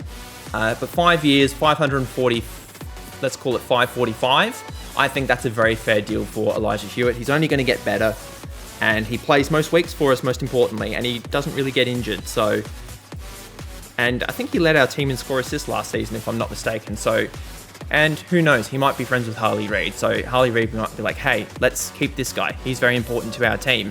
And plus, I'm the captain next year, so you got to listen to what I say. So we're going to offer Elijah Hewitt a contract, which he has accepted for the next 5 years. We've also signed up Jake Robinson to a 5-year contract extension worth $550,000 a season. He's been very, very good since we drafted him. He's eventually going to take over lead ruck duties when Tim English gets a little bit older, but he's got 95 to 99 potential. It says at draft he was not applicable, but he was definitely drafted. We drafted him with the number 1 pick in the 2024 draft. So I don't know why that's the case, just a little glitch, I think. But I'm glad to have him on the books for another 5 years. Vandermeer has also signed a contract extension. We've signed him up for the next 5 years for $90,000 a season. He did play a few games for us off in that sort of back pocket, half back flank sort of area. So I was very happy to pick him up and sign him to a nice contract extension. Very affordable as well for his position. We are also going to offer a 5-year deal to McKercher. We did bring him in during the mid-season draft. He's got excellent potential, 92 to 95. We are hoping to unlock that within the next 5 years. We've signed him up to a very team-friendly deal worth $90,000 a season. Hopefully he can blossom during that time before he gets uber expensive. Cooper Hamilton is also going to get a 3-year contract extension, $90,000 a season.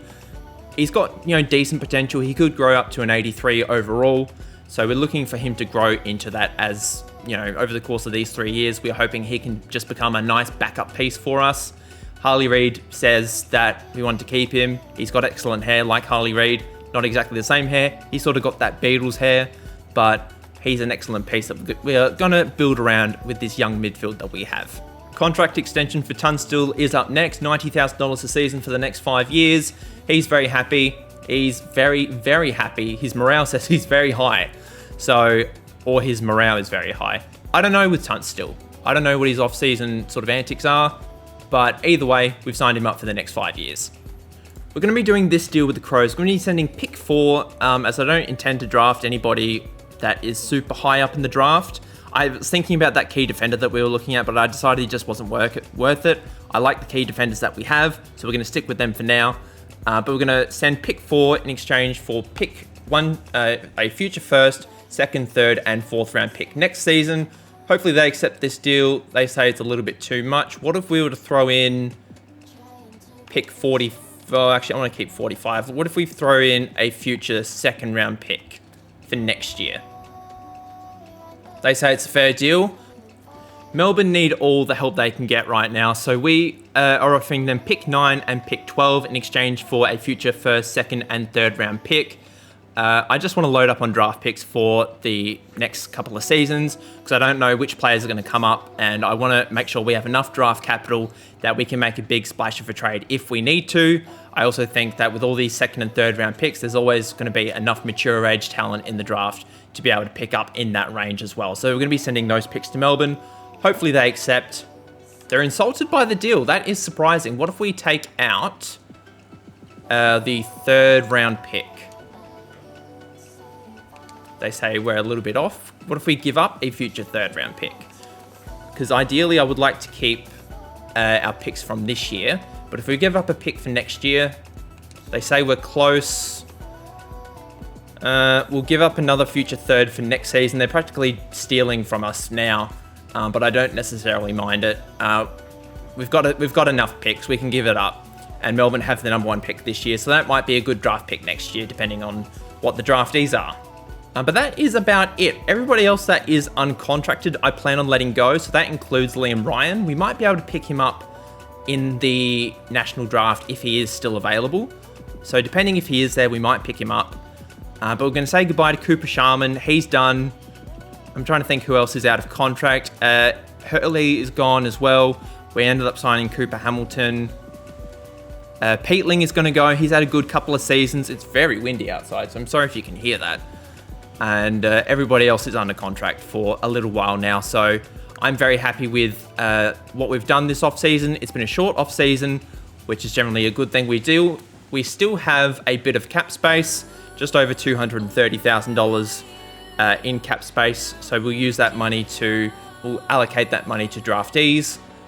And then hopefully we can build again for next season. Build upon what we've already got because we're doing very well. I will see you guys at the draft. We actually received a trade proposal from Melbourne, funnily enough, before the draft. So they want Callum Coleman-Jones in exchange for pick 20 and pick 57. I'm going to say no to this because Callum actually played a fair bit for us last season when we did have injuries to our ruck position. So I'm going to say no to this deal, but I do like that we've been proposed with the deal. Normally these deals are actually pretty good as well in some of the other career modes I've done. So we'll say no to this for now, but if they offer something like this in the future, we might actually take them up on it. Apparently we only have to draft 2 players in the draft this year. Per this screen, it says we are only required to draft 2 players. So we'll just see who the best players available are. Start at players that played in the AFL last year. I can see Morrison is here. Jackson Archer is here as a defender. We never have too many defenders. Are there any younger players that are any good? Doesn't look like it. I think we might go... We've already got a few father-sons on the list. We might go Jackson Archer just for the culture. He's not the best player available, but we always have 2 picks. Actually, Neil Erasmus is here. Let's find him. Where is he? I want to find him. I saw Neil Erasmus in the recommended players, and I saw that he wasn't picked yet. So 78 overall, 86 to 93 potential.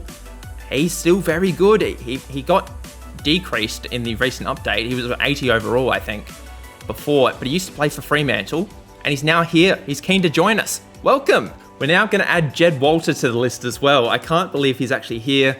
Although we could take Jordan Croft, who does have the better potential. And he's also another father-son. I know we didn't take Jackson Archer last time. I don't know which one to go with. I've got Jed Walter, who plays for my Gold Coast Suns in real life. I haven't watched him play, so I don't know what he's like.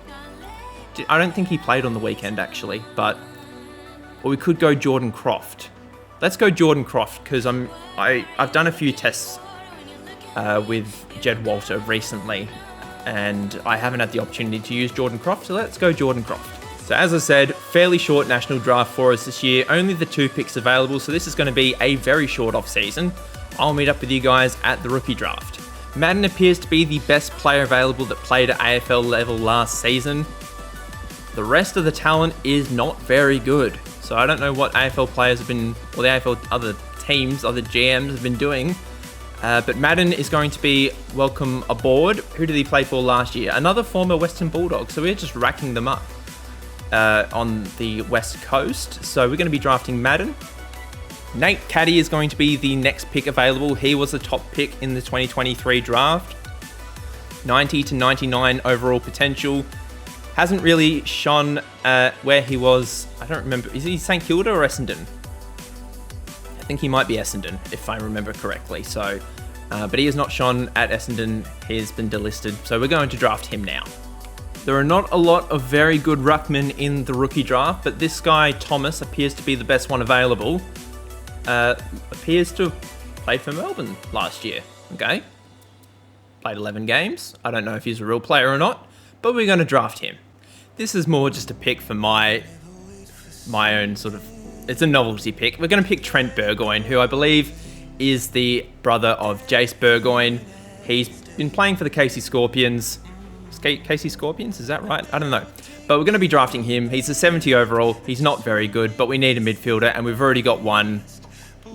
Or we could take Ollie Grivell, who plays for Sturt.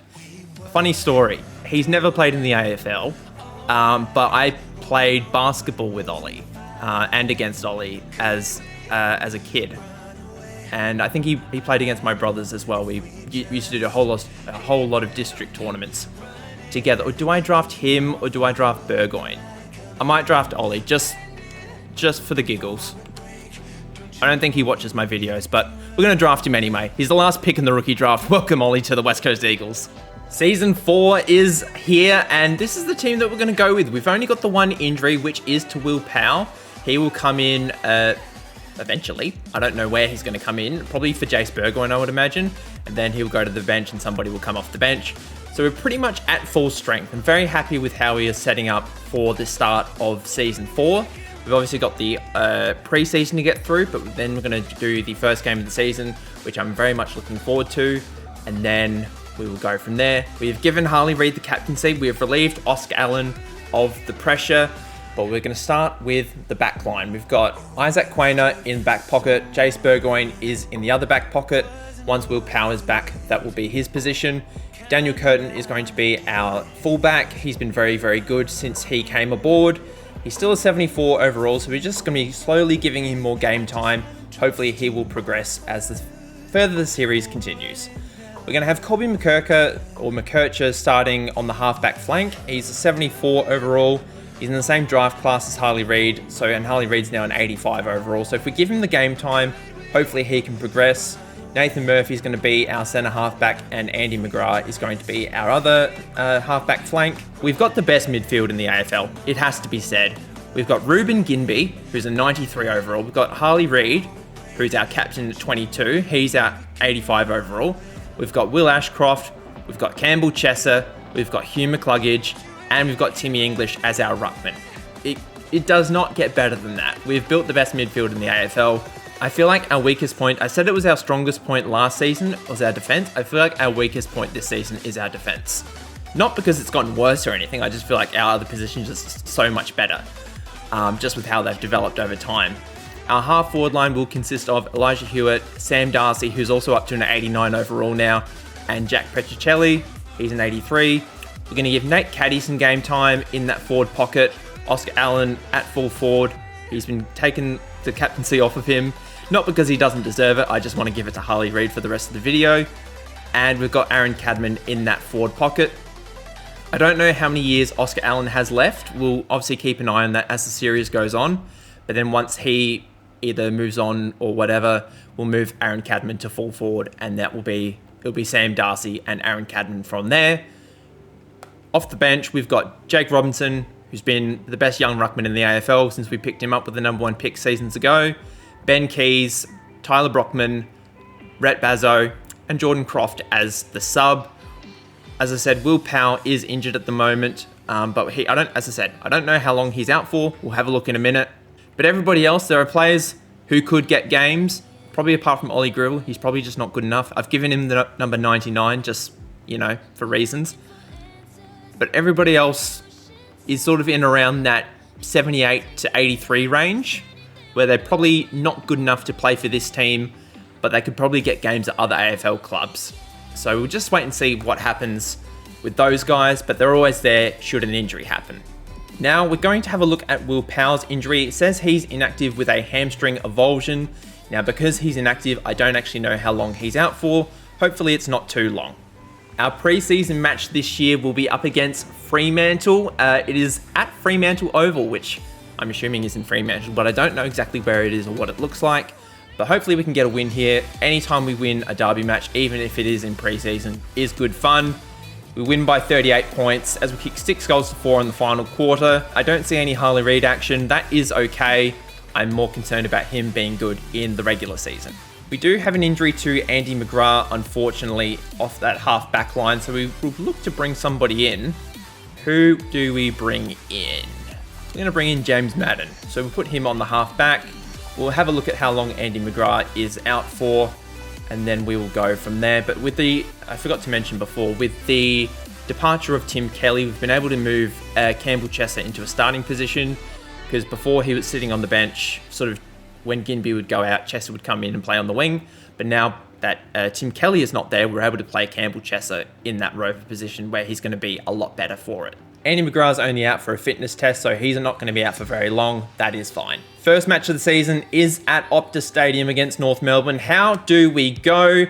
It's a very high scoring affair. We kicked 9 goals to 6 in the final quarter, and we end up winning by 17 points. We were down actually at 3/4 time by 7 points, and we do come back and win, which is a fantastic result.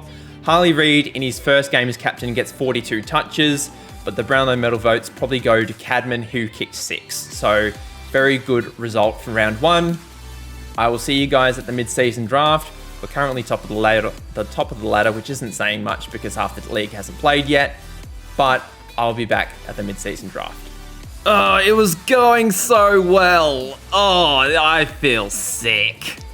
Harley Reid is out again with syndesmosis, 7 to 8 weeks.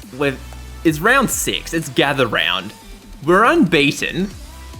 He's had the best start to his season that he's had so far. Oh, I feel terrible. I want to look at this. He's 5 games in, 178 disposals. He's only behind Ben Keys in that matter. He's kicked 4 goals. He's been doing so well, and now he's out for 7 to 8 weeks. There go the Brownlow medal hopes for this year. Hopefully he might be able to win he probably won't be able to win the best and fairest, but that is gone. It was going so well. We'll do the gather round. Hopefully we can still win. We still win, which is good. But we're in a very good position. We're currently 2 games clear top of the ladder, which is nice. I'll be back in the mid-season trust. Oh, I feel sad now. Okay, we have reached the halfway point of the season, and as you probably would have predicted, based on the little update I gave you before, things have been going quite well. We are 9 wins and 1 loss to start the year. We are top of the ladder. We've got the best percentage. We've got the best for and against. Actually, we haven't got the best for, but we've got the best, one of the best against. I'm just talking crap now. But we're doing very well. If we look at Harley Reid's statistics, actually, before we do that, I want to look at his injury situation. He's out for another week, so he should be back in the next couple of games. But if we look at the statistical information, you can see that Harley Reid, even though he's only played the 5 games, is still in and around the top players at the club. It's just a shame that he's missed half the season with syndesmosis so far. I really need to Google and find out what syndesmosis is. I'm going to do that now and I'll get back to you. So my understanding on a quick Google search, thank you to West Coast Eagles medical professionals, Dr. Google, a syndesmosis is defined as a fibrous joint in which 2 adjacent bones are linked by a strong membrane or ligaments. So this type of injury is very common in knees and ankles by the looks of it, is my understanding. So I think it's an ankle thing. So it's happened 3 times to Harley Reid. I'm hoping it won't happen again, because it has been a recurring issue for him. So I'm hopeful, as I said, it won't happen again. But these are the stats. We'll do a quick mid-season check. Not a lot has happened elsewhere. Sam Darcy is leading the goal kicking with Cadman not far behind. Oscar Allen, even though he's only played the 7 games, has got the 23 goals to his name. Everybody else has been doing pretty good. Ben Keys is leading the way in terms of disposals. McCluggage, Ashcroft and Ginby are also not far behind. But yeah, a little bit of a disappointing start for Harley Reid, but he should be back soon. For the mid-season draft, we're predicted to be taking 2 players. I'm very curious to see who is here and available for us. Who is the best player available? That is where I want to go. So if we have a look here, we might have to go... This is taking very long. Let's go just midfielders. I want to look at midfielders. We do have plenty of midfielders, but we just want to pick the best one available. It's recommending that we pick a 33-year-old Stephen Caniglio at 39 overall. I don't think we're going to do that. We're probably going to pick somebody a little bit younger. That is the idea. I think Trent Burgoyne is the pick. We're going to be taking him 71 overall, 72 to 79 potential. We're going to take him with our first selection. And with our next pick and our last pick, we're going to be taking Murdoch. He's a 76 overall defender, 76 to 82 potential. I don't see him as a long-term option for the team, but he is very much a last-ditch, if everything goes wrong, set fire to the club kind of selection. So we're going to pick him, and if we need to play him, that means things would have gone horribly wrong. We now have an injury to Hugh McCluggage. Hopefully he's not out for too long. We need a midfielder to come in. It will be Ben Keys initially, and then who is going to go to the bench? I know we just drafted Burgoyne, but I feel like Matthew Kennedy is the better option. We're going to send Matthew Kennedy to the bench. First game after the mid-season break, we've got West Coast, Brisbane at Optus Oval. Optus Oval? That's very different. Optus Stadium. We get the win. The winning streak continues. Brisbane failed to kick straight. Ben Keys is probably going to win the best and fairest this year. Aaron Cadman kicks 4. Very happy with our performance. We now have Port Adelaide at home. I was going to say away from home, but it's at home. I will meet up with you guys at the end of the home and away season. I dare say we'll make finals. Hopefully we can finish in the top 4. Normally I wouldn't come back for this kind of result, but we just beat Port by 104 points. Sam Darcy kicked 8 and Ben Keys had 51 touches. The reason I am coming back, because this is the week that Harley Reid is back. So if we have a look here, oh, he's a fitness test away. Serious? He's back now. Okay, now we can pick the team. Harley Reid is now back. McHenry can come out. I'll just put him in the midfield for now. Erasmus can sit on the bench. We will move Harley Reid into the middle of the park for McHenry. We'll give him the captaincy back. Cadman might be a chance for the Coleman. We don't know, but we'll find out. Sam Darcy might also be a chance. They've both been kicking a lot of goals lately. He's up to a 90 overall. Harley Reid's also up to an 86, something to keep an eye on. We've got an away match against the Giants. Hopefully we can keep up the winning streak. It's another 100-point win, guys. That's back-to-back 100-point wins. Harley Reid gets 49 touches in his first game back. Sam Darcy kicked 6. Oscar Allen kicked 5. It's going to be a brutal end to the season, guys. Let's keep going. Harley Reid has just gotten injured the week before the finals. It's round 24 and he's just gotten injured again. I don't know what the injury is. We're going to have a look at this. Who do we bring in? We're going to bring in Jai Cully. He hasn't played a game for 2 years. We're going to bring him in round 24. Make Oscar Allen the captain. We're basically at full strength. What is the injury? It's a concussion for a week. Okay, we can deal with that. We do round 24. We end up winning. It's a little bit of a dodgy end to the season, but we do finish top of the ladder. 19 wins, 4 losses on the season. We had a really good stretch of games, and then we just lost. We got absolutely smashed 2 weeks in a row by teams that were a lot lower on the ladder than us. Just did not make any sense. I think Brisbane might have been one of them, and I reckon it might have been Geelong, if I remember correctly. But it was very strange. And then we won 3 games in a row to finish the year. So, well, yeah, clear, top of the ladder, 3 games clear. We get a home final up against Sydney at Optus Stadium. Both the Perth teams finished 1st and 2nd, which I've just noticed, which is great.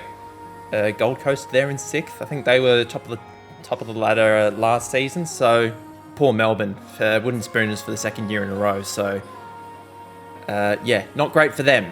But as I said, we do have the home final up against Sydney. So let's have a look. Is Harley Reid back? Dan Curtin's back, which is good. So we did have a bit of a key defender injury crisis at one stage. So we only had 2 available, which was a little bit annoying. But Harley Reid is back, so that is good. So we'll bring him in for Caddy, who is injured. Reid can then go play in the centre. Erasmus can move to the bench.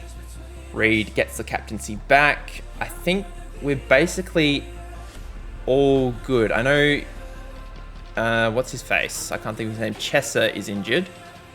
He has been for a period of time. Caddy's out.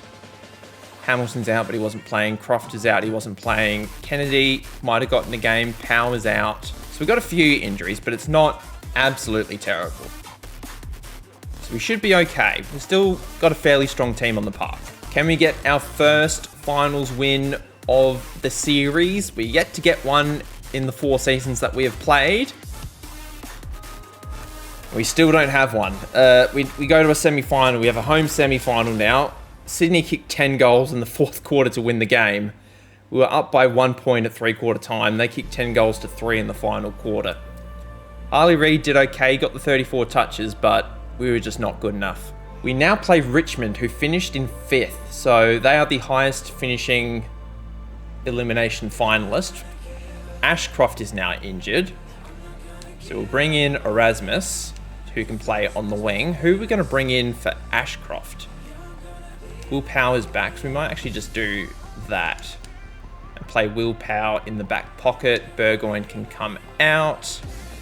We now have 2 defenders on the bench, which we don't really need 2. Campbell Chess is also back, which I just noticed. So we'll bring him in for Madden. Keys can go back to... Actually, Erasmus can go to the bench. Keys can go to the wing. Chesser can go back to Rover. And this is the team that we're going to go with. We're pretty much, apart from Ashcroft, we're pretty much full strength. So if we have no excuse for losing this game. It's a home final. We've been the best team all year. I do not want to go out in straight sets. We were up by 19 points at 3/4 time, and we lost by 10. Harley Reid was nowhere to be seen. Are we just going to be finals chokers for the entire series? Is that going to be a thing that I have to live with? Ugh, that's annoying. We go out in straight sets for the 2nd time in 4 years. That is annoying. Who wins the Premiership in the end? Let's have a look. Sydney win the Premiership in the end, defeating Richmond in the grand final. Who wins Whoopsie daisy. Who wins the Norm Smith? Matt Rouse on Richmond. Geez, Richmond just take all of Gold Coast players. I'd say Matt Rouse probably gets the Norm Smith even though he lost. 54 touches and 2 goals is hard to argue with. But that is a solid effort. Sydney tried to... Actually, Richmond tried to come back with the game. He kicked 5 goals in the last quarter, but they conceded 7. Sydney won the game in the second quarter. They kicked 8 goals to 0. What a grand final. Any other crazy finals games that I can see? Sydney absolutely smoked Freo in the prelim as well. They had a really good run through the finals. They kicked 17 goals in the first half. They actually lost the second half. They were up by 60 at halftime. They only won by 59. McLean kicked 5. Mills had 57 touches. What a game. Let's have a look at the West Coast statistics. Sam Darcy finished up with 73 goals this year. Oscar Allen kicked 63. Cadman got 55. Harley Reid got the 13 goals in 17 games along with 609 touches, 66 marks, 72 tackles, 68 clearances. Best and fairest probably goes to English, I reckon. Led the team in hitouts, 18 goals, 342 touches. He did miss 2 games, but he's probably the best and fairest winner this season. As much as I would like to give it to Harley Reid, I can't justify giving it to him. He only played 17 games. And I reckon the top 3 goal scorers are probably 2nd, 3rd and 4th in any order you like. Yeah, disappointing result. Looks like Callum Mills wins the Brownlow this year. 18 votes is enough to get it done. Nick Dacos is in 2nd. Robinson, our guy, is actually 16 votes this year, so that is good to see. But in terms of Harley Reid, he only got the 2 votes this year. He did only play the 15 regular season games, but to only get 2 votes is pretty disappointing. But the votes were pretty well spread out across everybody this year. I'm not sure if we're going to be able to get Harley Reid to win a Brownlow. Our best way to make him the greatest of all time would be probably just premierships and Norm Smith medals. But if we can get him a Brownlow, that would be great. But I just don't see it happening. Sam Darcy, on a positive note, does win the Coleman. He kicked 70 goals in the regular season. Max King is in 2nd, 2 Meter Peter is in 3rd, and the love child of Sam Mitchell and Jordan Lewis, Mitchell Lewis, kicked 63. So very, very good for them. Oscar Allen finished in the top 15 with 59, and Aaron Cadman is in and around the place with 52.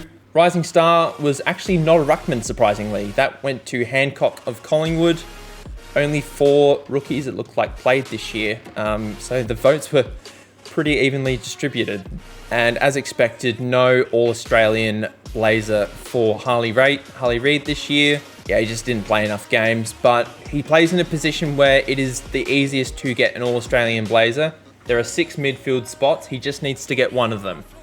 But we're going to have to move on to the next season now. It is time for the 2027 off-season, and we have got a few issues that we need to address.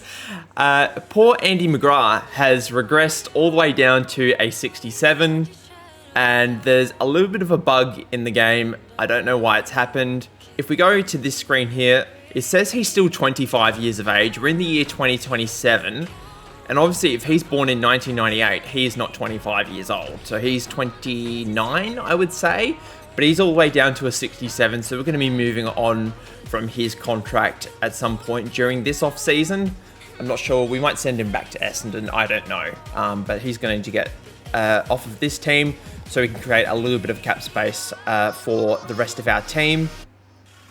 One other player that I will be looking to trade is Ben Keys. He's on $900,000 a season, and for an 86 overall, I just don't think that's necessarily worth it. I'm okay paying that amount of money to someone like Campbell Chesser or Ruben Ginbey, whose contract is up for renewal, but I just don't think Ben Keys, he's probably one of our backup midfielders, but I don't really see him as a massive part of the future, as he is one of those older players that we do have. So we're probably going to be looking to move on from him as well. But as you can see, we do have quite a few expiring contracts that we need to renew. Nick Caddy is one of them. He's going to be a fairly straightforward renewal as he is on a rookie deal. But Ruben Ginby, Elijah Hewitt, Callum Collin-Jones, we probably bring back, even though he's not necessarily on a rookie deal. He is on the primary list, but we will look to bring him back. McHenry, I'm not sure. McHenry, I'm not sure. Jace Burgoyne, we'll see. Kennedy, we'll see. But all these kind of players, we're going to be looking to bring back. Robinson, did we not just sign him to an extension? For God's sake. I thought we did that last season. Anyway, Kumbin, Himmelberg, Madden are all expired. And then we've got a few other rookie deals down here. So there's a few players that we need to move on first before we look at the contract renewals. And then we'll see how much money we have left. And that way we can figure out who we can actually afford to bring in. One thing I should also mention before we get started is we have the top pick in this year's draft. We have number 3 and number 5. So if we look at the draft pool, there is actually 1 or 2 players that I am interested in drafting. Juan Hodge, that's a great name, from Victoria is one of those players. He is 18 years old. He's an 80 overall already. He doesn't have fantastic potential. He's 84 to 93. He doesn't start at like a 90 potential. But I feel like at the number 1 pick, he's a really good player who could probably play from day one. And if we drafted him, he could definitely replace someone like a Burgoyne or Andy McGrath and sort of fill that role quite nicely. And with our other top 3 pick, we'd probably go Renshaw, just for another small forward. He's got good potential. He's a South Australian, which is always great. And I think he can do a job for us. So we'll probably look to bring him in as well. We also own the 14th pick and the 20th pick. We also own pick 24. So we own quite a few picks in this year's draft. So we might be able to maneuver these picks in a trade. But we'll go to Essendon first. We'll trade, where is he? McGrath back to Essendon. I feel like that is just nice. We'll send him home. Who we get back in return, I don't know. I'm really happy just to get a future 4th round pick or something like that. I don't really need a big amount of compensation as he's not that great a player anymore. I just want to get his money off the books. We're close to an agreement. We'll give you, tell you what, if you give us a future 3rd round pick, we'll give you pick 60 and pick 69, and that should be a good deal. They say it's extremely fair. McGrath's money is now off the books. I'm going to do this deal with Richmond, hopefully. I'm thinking they will probably accept this. We're going to send Ben Keys by himself off to Richmond in exchange for a future 1st, 2nd and 3rd round pick. Hopefully they get behind this deal. They are happy to accept. So we've cleared up a good amount of cap space now. Let's start renewing some of those contracts. Our first contract renewal is the best player that's currently expired, is Ruben Ginby. We've signed him up for 8 years, $1.1 million a season. He is a key to our midfield, and I'm very much looking forward to keeping him on the books for a long time to come. Jake Robinson is going to be the next contract we sign. He is signed for $900,000 a season for 6 years. We're probably actually going to trade Timmy English this off-season. Even though he's one of our best players, Jake Robinson is probably ready to step into that number 1 ruck position, and we've got Callum Collin-Jones in the background who can play as our ruckman off the bench. I think we're going to be fine if we trade Team English, actually, and that'll create a little bit more cap space for us to sign a few more players, I think. So just for the team structure, I think it's probably best that we do that. We're going to Melbourne now. They are the Wooden Spooners from this past season. We're going to do them a solid. We're going to send them Team English and picks 87, 105 and 123 in exchange for a future 1st, 2nd and 3rd round pick. I think this is a fair deal. Hopefully they accept. They say no. So what if we take out the future 3rd round pick? Wait, that's the wrong section that we want to go. Let's take out the future 3rd round pick and the future 2nd round pick. They're happy to accept. So we just get the future 1st round pick in the end, but it's another draft pick that we can add to our ever-growing list of draft picks. Elijah Hewitt is our next cab off the rank. We've signed him up to a 6-year, $600,000 a year contract. He's only, I think he's like 23 now in our save file. We'll have to have a look at that. But he's a very, very good player. He's been one of our excellent little crumbing forwards, and I'm very excited to keep him around. He's 23, I was right. Callum Collin-Jones has signed a contract extension to be our backup ruckman for 3 years, $295,000 a season. This is a very tradable contract if we ever need to move on from CJ in the future, but I think he will be a fantastic little backup for us. Nate Caddy is the latest player to have signed a contract extension. We've offered him 9 years, $90,000 a season. We're basically protecting ourselves to make sure that he's going to develop into a fantastic player while locking him under contract for as long as possible. So it's very much a team-friendly deal. He's going to be around for a little while. James Madden has now signed a 3-year, $90,000 a season contract. We've upgraded him from the rookie list. He's going to be a nice little backup for us as well. This one's just for my own amusement. We're going to keep Ollie Griffel around for the next 9 years on a $90,000 a season contract. He's not very good in game, but I think just having him around, he's good for team morale. I think he's just going to sit on the bench, be a little cheerleader for us, and I think he's just going to be good to have around. One of our final signings that we're going to make today is Jace Burgoyne. We've signed him for 5 years, $425,000 a season. We just want to secure the rest of our defense, and he's a key backup for us. And he's just going to, he's not going to play every game, but he'll sit on the bench and he's going to do a good job for us. I think this is a wise signing, and we can always trade him if need be. I know it's a long contract, but he is just a player that I want to keep around. And we've signed Trent Burgoyne as well to a 1-year contract extension to stay on the rookie list for $90,000 a season. We'll probably review his option at the end of next season just to see what he's up to. And I think that is going to do with our business for the off-season. We've got plenty of room left in our cap budget, but I want to keep that for future draftees. We've got about $400K left. I do want to make a few trades as well, just with our draft pick situation, because we don't necessarily need to use all of our draft picks. So we have 1, 3, and 5. I'll probably keep all of my picks 14 and down. We'll use those on mature age picks. This might be the deal that we do with Brisbane. We'll send pick 5 to them in exchange for a future first round pick and a future second round pick. Hopefully they accept this deal. They say it's a little bit much. What if we throw in a future third round pick? We'll throw in 2 future third round picks. This is probably more than enough. Obviously the second round pick in the future is great for us, as well as the future first. But they're really doing us a favor with this deal. Hopefully it will go through, and they say it's extremely fair. Let's head into the draft. As discussed earlier, we will be taking Juan Hodge with the first overall pick. He is an 80 overall, and I think he's going to be a fantastic addition to our backline, so I'm very much looking forward to adding him to our team. Renshaw unfortunately goes to Hawthorn with the second overall pick, so we'll just have a look and see who the next best available player is. We might take Stokes, who's got 82 to 95 overall potential. What is his first name? Evan Stokes. Here's another Victorian, and let's draft him unless I can find somebody else. I couldn't find anybody else, so we're going to take Evan Stokes with our third overall pick, and then we'll get into some more mature age selections. Cooper Sharman is a player that's been on our list before. He spent last season, I think, where did he spend last season? He was at Richmond last year. He's 27 years old, 81 overall to an 85 potential. We're going to be adding him to our key forward line. We just need backups is all that we need, and I think he's going to be a good one for us.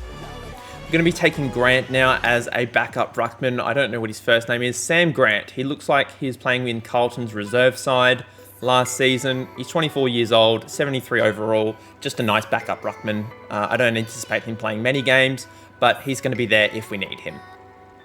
Going to be taking Josh Fay with our next pick. He's another defender, but I just want to make sure that we've got enough defenders in our back line. He's 24 years old, spent last season with the Crows. He's an 80 overall with 80 to 84 potential.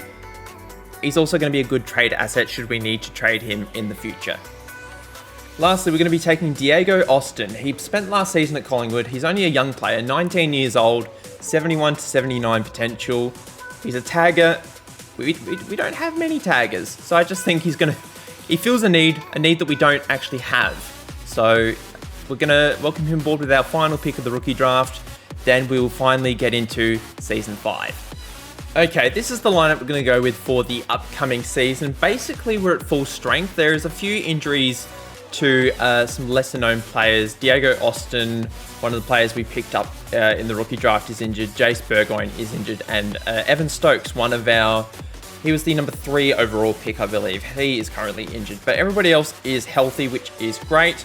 Our backline is basically unchanged from the end of last season. The only change is Juan Hodge is now out there instead of Andy McGrath. But everyone else is still the same, which is great. So we made some improvements. McKirk is a bit better now. He's a 78 overall. Everybody else is sort of getting better. Daniel Curtin's a 78 now. Our midfield is the same, largely. Obviously, Ben Keys is no longer there. And Timmy English, we moved on. Jake Robinson's now an 83 overall, which is great. Harley Reid is an 88 overall. Everybody else is in the 90s, which is awesome. Our forward line has changed a little bit. Elijah Hewitt, 86 overall. Sam Darcy, 91. Petruccelli's an 83. Nate Caddy's a 75. He's going to get more game time this year. Oscar Allen's an 88. And Aaron Cadman's an 84, which is great. Callum Coleman-Jones is a 79. He's going to be our ruckman. And then Neil Erasmus, a surprise pack. He's now an 85 overall. So he's going to fill in that Ben Keys role for us. If Harley Reid ever gets an injury, or if any of our other midfielders get an injury, he's going to step in and do that job for us. Tyler Brockman's on the bench, as is Rhett Bazzo. And Latham Vandermeer is going to be the sub initially. As mentioned, we did have a few injuries, but everybody else is basically the same. Our first preseason match is against GWS. It is away from home, but I am confident that we can win this game. Harley Reid is looking forward to an uninterrupted season this year. Knock on wood, there's not going to be any injuries. We're going to be fine. And we start off the season in good fashion. We defeat GWS by 33 points. Harley Reid gets 30 touches in a pretty good opening match. Very happy with it. And we're now playing in the opening round against the Western Bulldogs, so we're probably expected to win this game. I don't think the Bulldogs did too great last season. However, we do have 2 injuries to of our forwards. Sam Darcy is injured, which is annoying, and Petruccelli is also injured. So Brockman can come in for Petruccelli. That's a fairly easy swap. And then who's going to come in for Sam Darcy? We might bring in Jordan Croft, actually. He's sort of same sort of build. Used to play for the Western Bulldogs, so that sort of feels nice. And then we won't bring in Trent Burgoyne. We won't do that. We'll bring in Jai Cully. I know he doesn't play the same position as the players that he's replacing, but he can do a job for us. We might actually make him the sub. We'll bring Vandermeer onto the main bench. But I think we should be okay. We'll just quickly check how long the injuries are for. Stokes is actually out with an ACL, so I don't know if he did that during the preseason or not, or he was like that when we drafted him, but he's probably going to be out for the year. Sam Darcy's only got a fitness test. Ollie Grill's got syndesmosis. Burgoyne's got a fractured rib. Petruccelli's also got syndesmosis. So it's just the 5 injuries initially, so Darcy will be back next week, which is good. But opening game up against the Western Bulldogs. How do we go? We win by 87 points in an absolute exhibition. Fantastic result. How did Harley Reid go? 40 touches. Very good start to the season. I'll be back at the mid-season break. Hopefully, nothing terrible happens. This is how the season has gone so far. We are top of the ladder. We only lost our last match by about 60 points, but we won our first 9 games of the season. It was Carlton that beat us of all teams. They're currently in 8th with 5 wins and 5 losses. But it's been really, really good. We've had a few injuries, as is expected, but it's been good for the most part. I've been very happy with how the season has gone. Harley Reid is in 2nd for most disposals in the AFL. He was in 1st for quite a while, but then he had a couple of subpar performances, but he's leading in a couple of other areas. He's 2nd in tackles. He's up there. Actually, he's not really up there in marks. He's leading in clearances. He's got the most handballs and kicks. No, he doesn't, but he's in and around the mark, basically, is what I'm trying to say. He's doing very well. Tom Doe is in 1st with 393. Harley Reid has 380. But if we look at the rest of the club, Aaron Cadman is leading the goal kicking with 32. Oscar Allen has spent a bit of time on the sidelines with injury, so he has been playing full forward. Sam Darcy is currently 2nd in the goal kicking with 27 goals for the team. In terms of the team for the disposals, Harley Reid is leading the way with that. Marks is Juan Hodge. He's actually developed quite nicely. He was an 82 overall at some point in time, so he's definitely developing very quickly, which is good. Tackles is Harley Reid, clearances is Harley Reid, and kicks and handballs for us is Harley Reid. Robinson is leading the hit-outs. He's doing very, very well. I quite like how he has been playing. Callum Coleman-Jones has been a good backup. But we used a variety of different players. If we look here, we've only had a few players play every single game so far. We've had a variety of different players play for a variety of different reasons. Ashcroft got a cork thigh. I think Darcy had a concussion at one point. Caddy spent a bit of time out. Oscar Allen had an AC joint, I think it was. Petrocelli had syndesmosis, which has basically been the curse of this series so far, has been syndesmosis. But we've got the mid-season draft now. There are two positions I want to look at. I want to look at a small forward, and I want to look at a key defender. We've had a few injuries in those areas, and we've had to play a few players out of position. So those are the positions we're going to be looking at. We're probably going to look at a key defender, as we only have one player that we're going to be able to pick. I can see a key forward in Jed Walter, but it's not really what we need. We need a key defender. So if we go roll, if we look at key defender, see who is there. We're going to take Koeman. He still hasn't been drafted. He's familiar with our list. He was on the list last season, and I think we just couldn't afford him. So we let him go, but we're going to bring him back. He's probably going to be backup option for us, but we're going to welcome him back with open arms. We now have a match up against GWS for Sir Doug Nicholls round. Ashcroft is now injured again. We need to find a midfield. We had Coop Hamilton on the bench for quite a period of time, as we did have a midfield injury. I think Chesser is still out as well. No, Chesser's back, so that is actually quite an easy swap to make. So we're going to bring in Chesser for Will Ashcroft, and then when Will Ashcroft is back, we'll move him to the bench to replace Cooper Hamilton. Erasmus, who's now an 88 overall, will go to the bench to replace Ashcroft.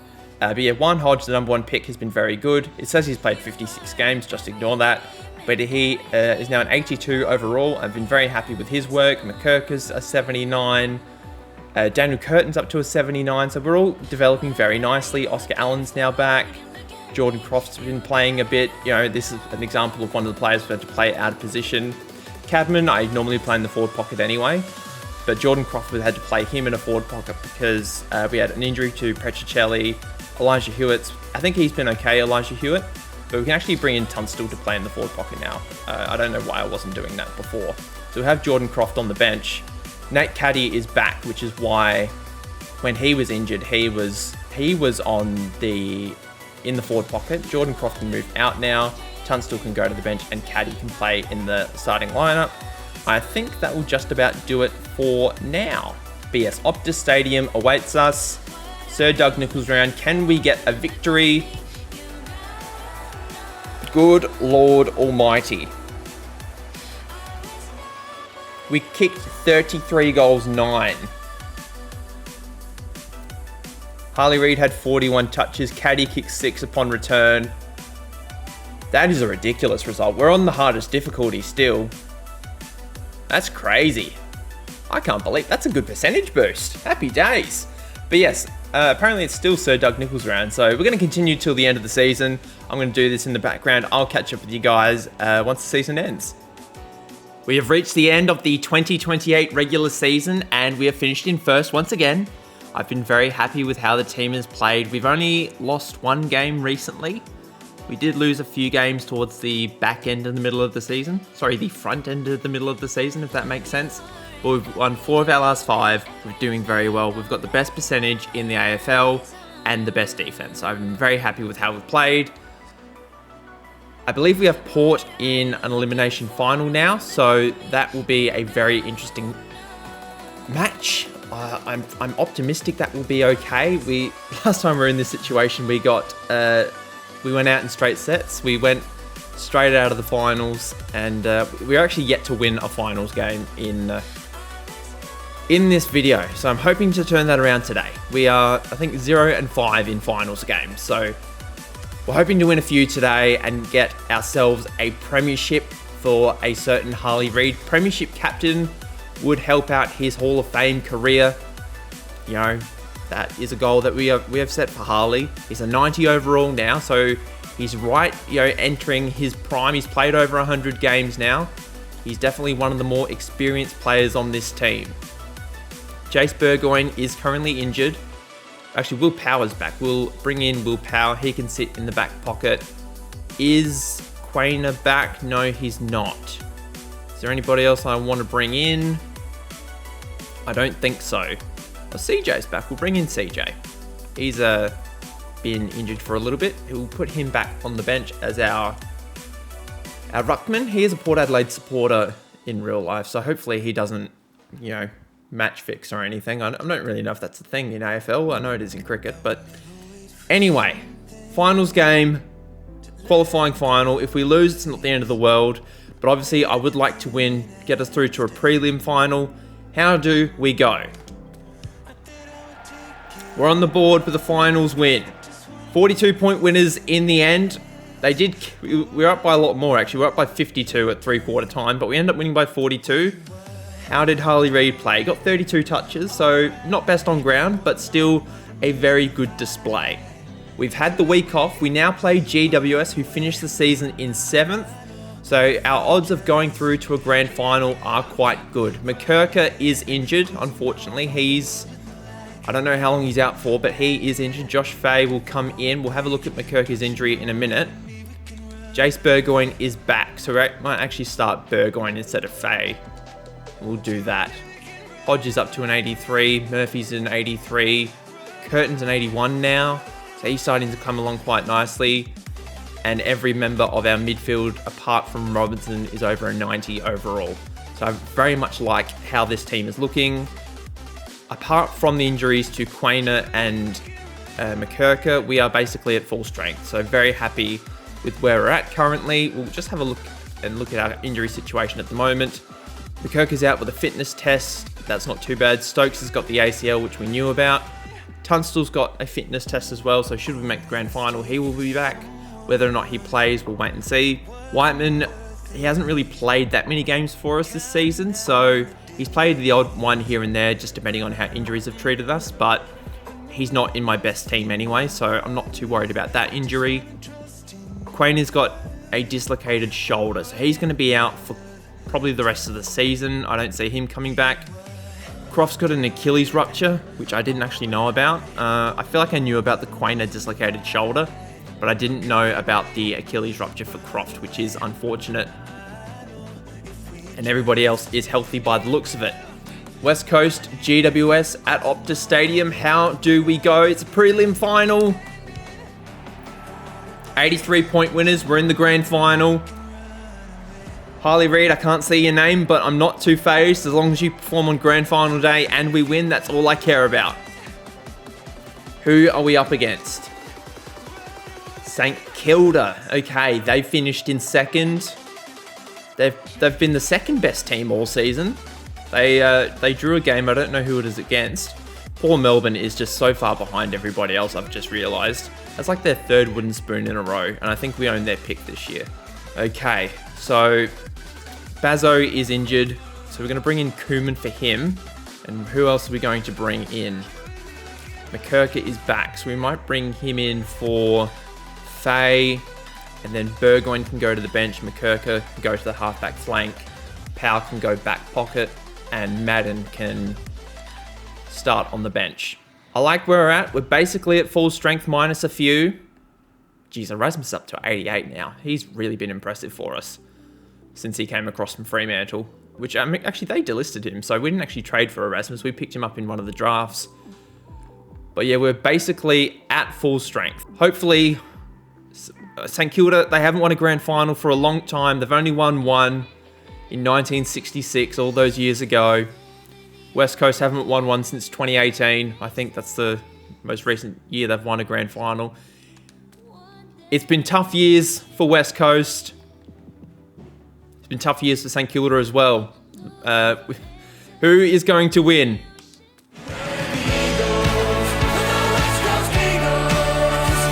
It'll be the West Coast Eagles.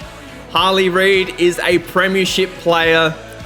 5 goals apiece in the final quarter, but it was the second and third quarters that lit the spark for this Eagles team. 8 goals in the second, 7 goals in the third. We run out 61-point winners. Harley Reid's not going to win a Norm Smith medal. That would probably go to Chesser, I would imagine. But I don't care. We've got a premiership. Harley Reid is a premiership player. The West Coast Eagles are premiers for the first time in this video. It's been a few seasons in the making, but what a performance by the West Coast Eagles. No Brownlow medal for Harley Reid this year, but I don't think he cares. He's a premiership player. We had 2 players get 40 votes in the Brownlow this year. Let's have a look at who was the highest polling West Coast player. It was indeed Harley Reid. So he finished with 12 votes in the end. Jake Robinson got 11. McCluggage got 10. Chesser got 8. CJ got 8. So they really shared it around this year. Lots of different vote getters in a variety of different matches. Let's actually have a look at everybody. So if we go by our own Brownlow criteria, Harley Reid finished in 2nd in the Brownlow medal this year behind, is it Thompson Doe. So he wins it this year with 15 votes, obviously discounting the Ruckman. But yeah, 2nd in the Brownlow medal for Harley Reid this year. A phenomenal effort. Very, very, very good. In terms of the Coleman medal, Cadman was our leading goal kicker. He finished with 69 goals behind, is it Jacob? Jacob Kajitsky.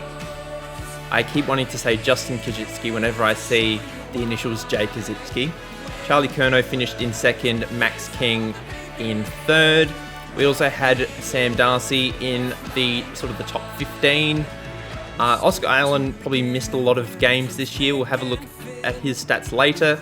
But Nick Caddy also kicked 45 goals in the regular season as well. This obviously isn't including the finals. And then for the Rising Star, no West Coast players really would have been applicable for this. But did Harley Reid make an All-Australian team? That is the next question. He did make the All-Australian team, so finished 2nd in Brownlow, gets his first All-Australian jacket. Caddy also makes All-Australian, as does Rhett Bazzo, and Faye also made it. So that's that 4 Eagles made the All-Australian team, which is good to see. But yes, very happy in terms of a personal level. This has been Harley Reid's his first year as captain, first of all. But his first year as captain, he's finished 2nd in the Brownlow, and he wins a premiership. In addition to finishing 2nd in the Brownlow medal and being an All-Australian, you can probably add best and fairest winner to the list of Harley Reid's accomplishments this year. He played in every game, kicked 24 goals, 914 disposals, which is a career high. Got career highs in basically every facet of his game this year. I hope he kicks straight. I'm assuming he's kicked straight in every season so far. We'll have a look at that in a minute. But in terms of leading goal kickers for the club, Aaron Cadman led the way. Sam Darcy finished in 2nd. Caddy in 3rd. Oscar Allen only played the 14 games this year, but still contributed 42 goals. So depending on how old he is, I'm not exactly sure how old he is now, but we might need to reevaluate his position as he is getting a little bit older. Petruccelli and Hewitt also chipped in with around 30 goals apiece. And then Harley Reid was our highest scoring non-forward line player. Ginby was very good as well. Neil Erasmus was phenomenal off the bench, 858 disposals, which is actually 3rd behind Campbell Chesser and Harley Reid himself. Hugh McCluggage has been a really good capture for us since the end of the first season. And Callum Coleman-Jones getting up there with the disposals as well. And everybody seemed to kick fairly straight as well, including Harley Reid. He ended up kicking 24 goals, 14. So a very accurate season for him. He didn't lead the team in score assists. That went to Campbell Chesser. I was going to check if he led the league in any category, so we'll have a look at that in a minute. But I'm very happy with how he's gone. As I said, career best year for Harley Reid so far. Let's have a look at the league-wide statistics. So Kajitsky finished with 83 goals this season. Max King and Charlie Curnow finished on 76 apiece. Cadman finished as the next man up on 74. And Darcy finished on 58 as well. Where did Caddy finish? He also got over 50 goals as well. Did Harley Reid finish with the most disposals? Yes, he did. He and Tom Green of GWS were the only players to get more than 900 disposals. He finished 4th in tackles. There was 3 West Coast players in the top 4. He finished in the top 10 for clearances. And he finished with the most handballs as well. So very happy with this statistical season for Harley Reid. But now everything resets. We've got the trade period, it's open. Most importantly, we've got to try and retain the majority of this Premiership list that we've built around Harley Reid since the start of the save file. We've got majority of our players under contract, but certain players like Brockman, Erasmus, Murphy, Petrocelli, Fay, Bazzo, Croft, they're all out of contract. So what do? We've got to try and bring them back. How much cap space do we have? That's the first thing we need to figure out. We have just under 2 million to spend on 15 players. We've got 16 players out of contract at the moment, who I think Neil Erasmus is our first priority. He's our best player that hasn't got a contract for next season. He was a bargain last season, $95,000. I think that's because we picked him up in the rookie draft. He's going to get a very nice pay increase. Erasmus has signed a contract extension, $815,000 a season for the next 6 years. Very happy for him to return to the West Coast Eagles. He's a fantastic player for us, and he has been crucial to our midfield rotation. Tyler Brockman has also signed a contract extension, $490,000 a season for an additional 3 years. We're probably going to let go of Petrocelli. He's getting a little bit older now, so he's going to fill in as the starting forward pocket for the coming seasons. Josh Fay is next, 6 years, $90,000 a season. We've promoted him off the rookie list. He's very excited to be joining the primary list now. Very nice re-signing for the West Coast Eagles. Jordan Croft unfortunately missed out on the Premiership with West Coast due to injury, but he has signed a big contract extension, 7 years, $535,000 a season. He is going to be a key player for us as a key forward in the future. He's only 23, so it's been nice to lock him away for the next couple of seasons. Charlie Koeman has accepted a contract extension from the West Coast Eagles, $90,000 a season for 3 years. He's also been promoted off of the rookie list after we picked him up in the mid-season draft. He's very excited to stay on for another 3 years. Due to us being actually a little bit over the salary cap after some of the deals that we have made, I've decided to restructure Neil Erasmus's deal. We've offered him the same amount of money over the same period of time. We've just redistributed how the money is going to be allocated. So we've taken $315,000 off of his current season and just plonked it on the end of his 2034 salary. So he's going to be making $500,000 this season, and he's going to be making $1.13 million a season at the end of that contract. So everything else is the same, we've just adjusted that slightly. We've also done the same thing with Tyler Brockman's contract. We've just rejigged it, taken the money, and just reallocated it to some of the later years in his contract.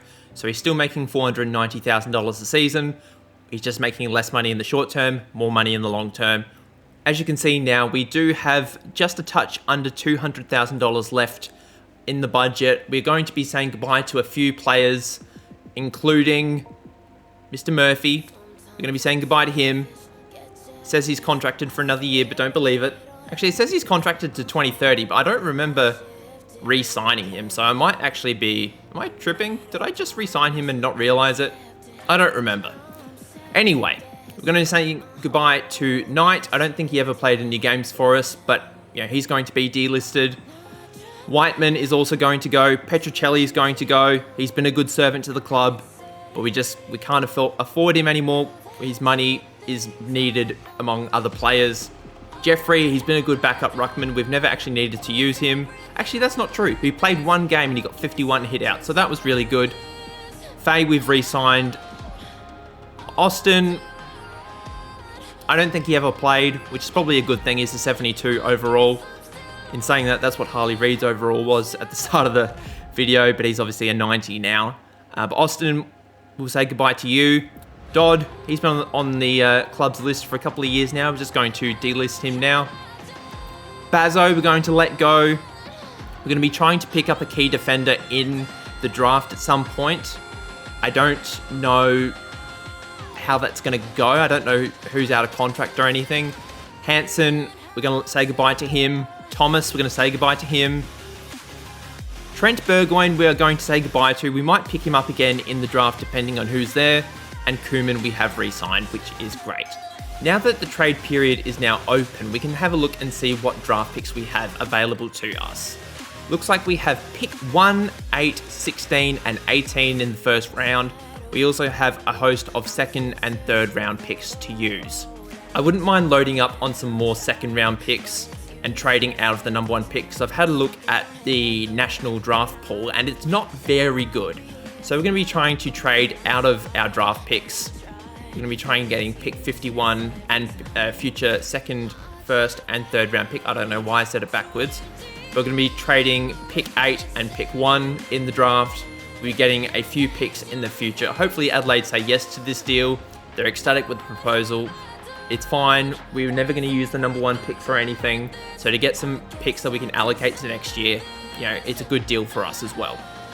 We keep going back to Melbourne because even though we keep giving them draft picks, they keep doing terrible. So we're going to be giving them pick 16 and pick 18 in exchange for pick 19 and 40 in this year's draft, plus a future second and third round pick. Hopefully they say yes to this. Says we're close to a deal. What if we take out the future third round pick? We'll keep the third round pick for this year. They say it's an extremely fair deal. The national draft is now here. How many picks do we need to make? We need to make 5 picks. Our first priority is a key defender. I don't know who's going to be there at pick, is it 19? We have pick 19. So let's have a look. We'll see who on an AFL list is in the draft pool. There's a defender, but not a key defender, which is a little bit unfortunate. Do we pick Williams on the basis that he's a very good player? So we pick best player available rather than need? Or do we actually look for a key defender? I'm going to see if there are any key defenders and I'll come back to this. Well, that's all good. I accidentally simulated the pick. We've now got a 55 overall midfielder on the list, Chris Harvey. Fantastic. What a waste of a pick. Okay, we're here at pick 27 now. Let's try that again. A key defender. Let's recommend we take a 36-year-old Stephen May. I'm going to stay away from that for now. Brinker Ritchie is an option. He's a 25-year-old, 74 overall. There's also Jed Buslinger, who is a Western Australian. We might take him, actually. He is Western Australian. It's another player we're taking from the Bulldogs, who used to play for the Bulldogs at least. So we're going to take him. I wonder if that defender is still there.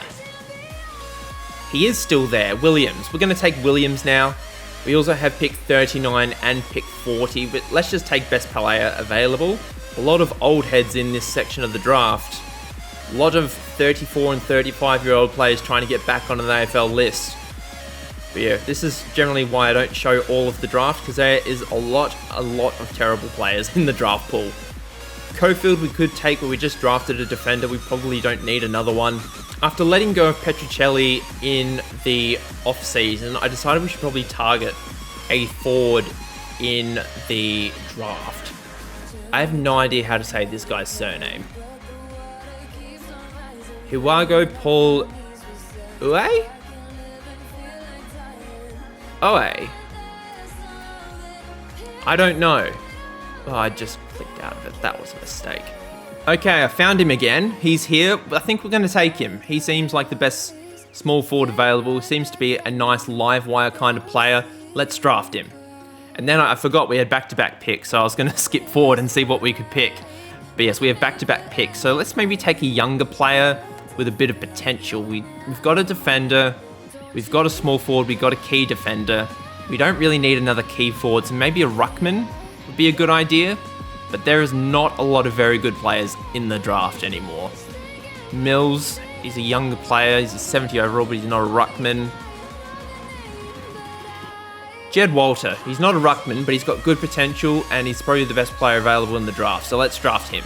And that is the national draft done. We're just going to skip forward through the rest of these picks. I will be back during the rookie draft, and we're probably going to target a ruckman, as we did let a few go during the draft. Not the draft, the off-season. You know what I mean. We're going to pick Jed Brereton. He actually plays for the West Coast Eagles reserves, it looks like, in the Waffle. So we're going to draft him. He's 73 overall to 82 overall potential. He's 25 years old, fits a need. He knows the club. I've just seen Conway, who's got a lot better potential though. So we might actually go with Conway instead of Brereton. Who did Conway used to play for? Is that the Northern Bull Ants? I believe that's who that is. We might go with him. He's got the better potential. So we're going to go with him instead. I'm sorry, Brereton. We were so close, but we're going to draft Conway instead. Our next pick is up. If Brereton is still there, we will go and draft him again. He is still there. We're going to draft him. We've picked 2 ruckmen in the draft. I don't really care, but I only drafted him because he plays for the West Coast Eagles reserves. If he didn't, I probably wouldn't draft him, but he's on the team now. Harley Reid made me do it. Draper's going to be the next pick in the draft. He's another key defender. I just want to lock down the position, make sure we've got enough players, enough bodies to fill that role. I think he's going to be a good fit for us. 72 to 80 overall potential. He's just going to be a good backup. I feel like he's going to do a job and he's going to be okay. We then have the 49th pick a couple of picks later.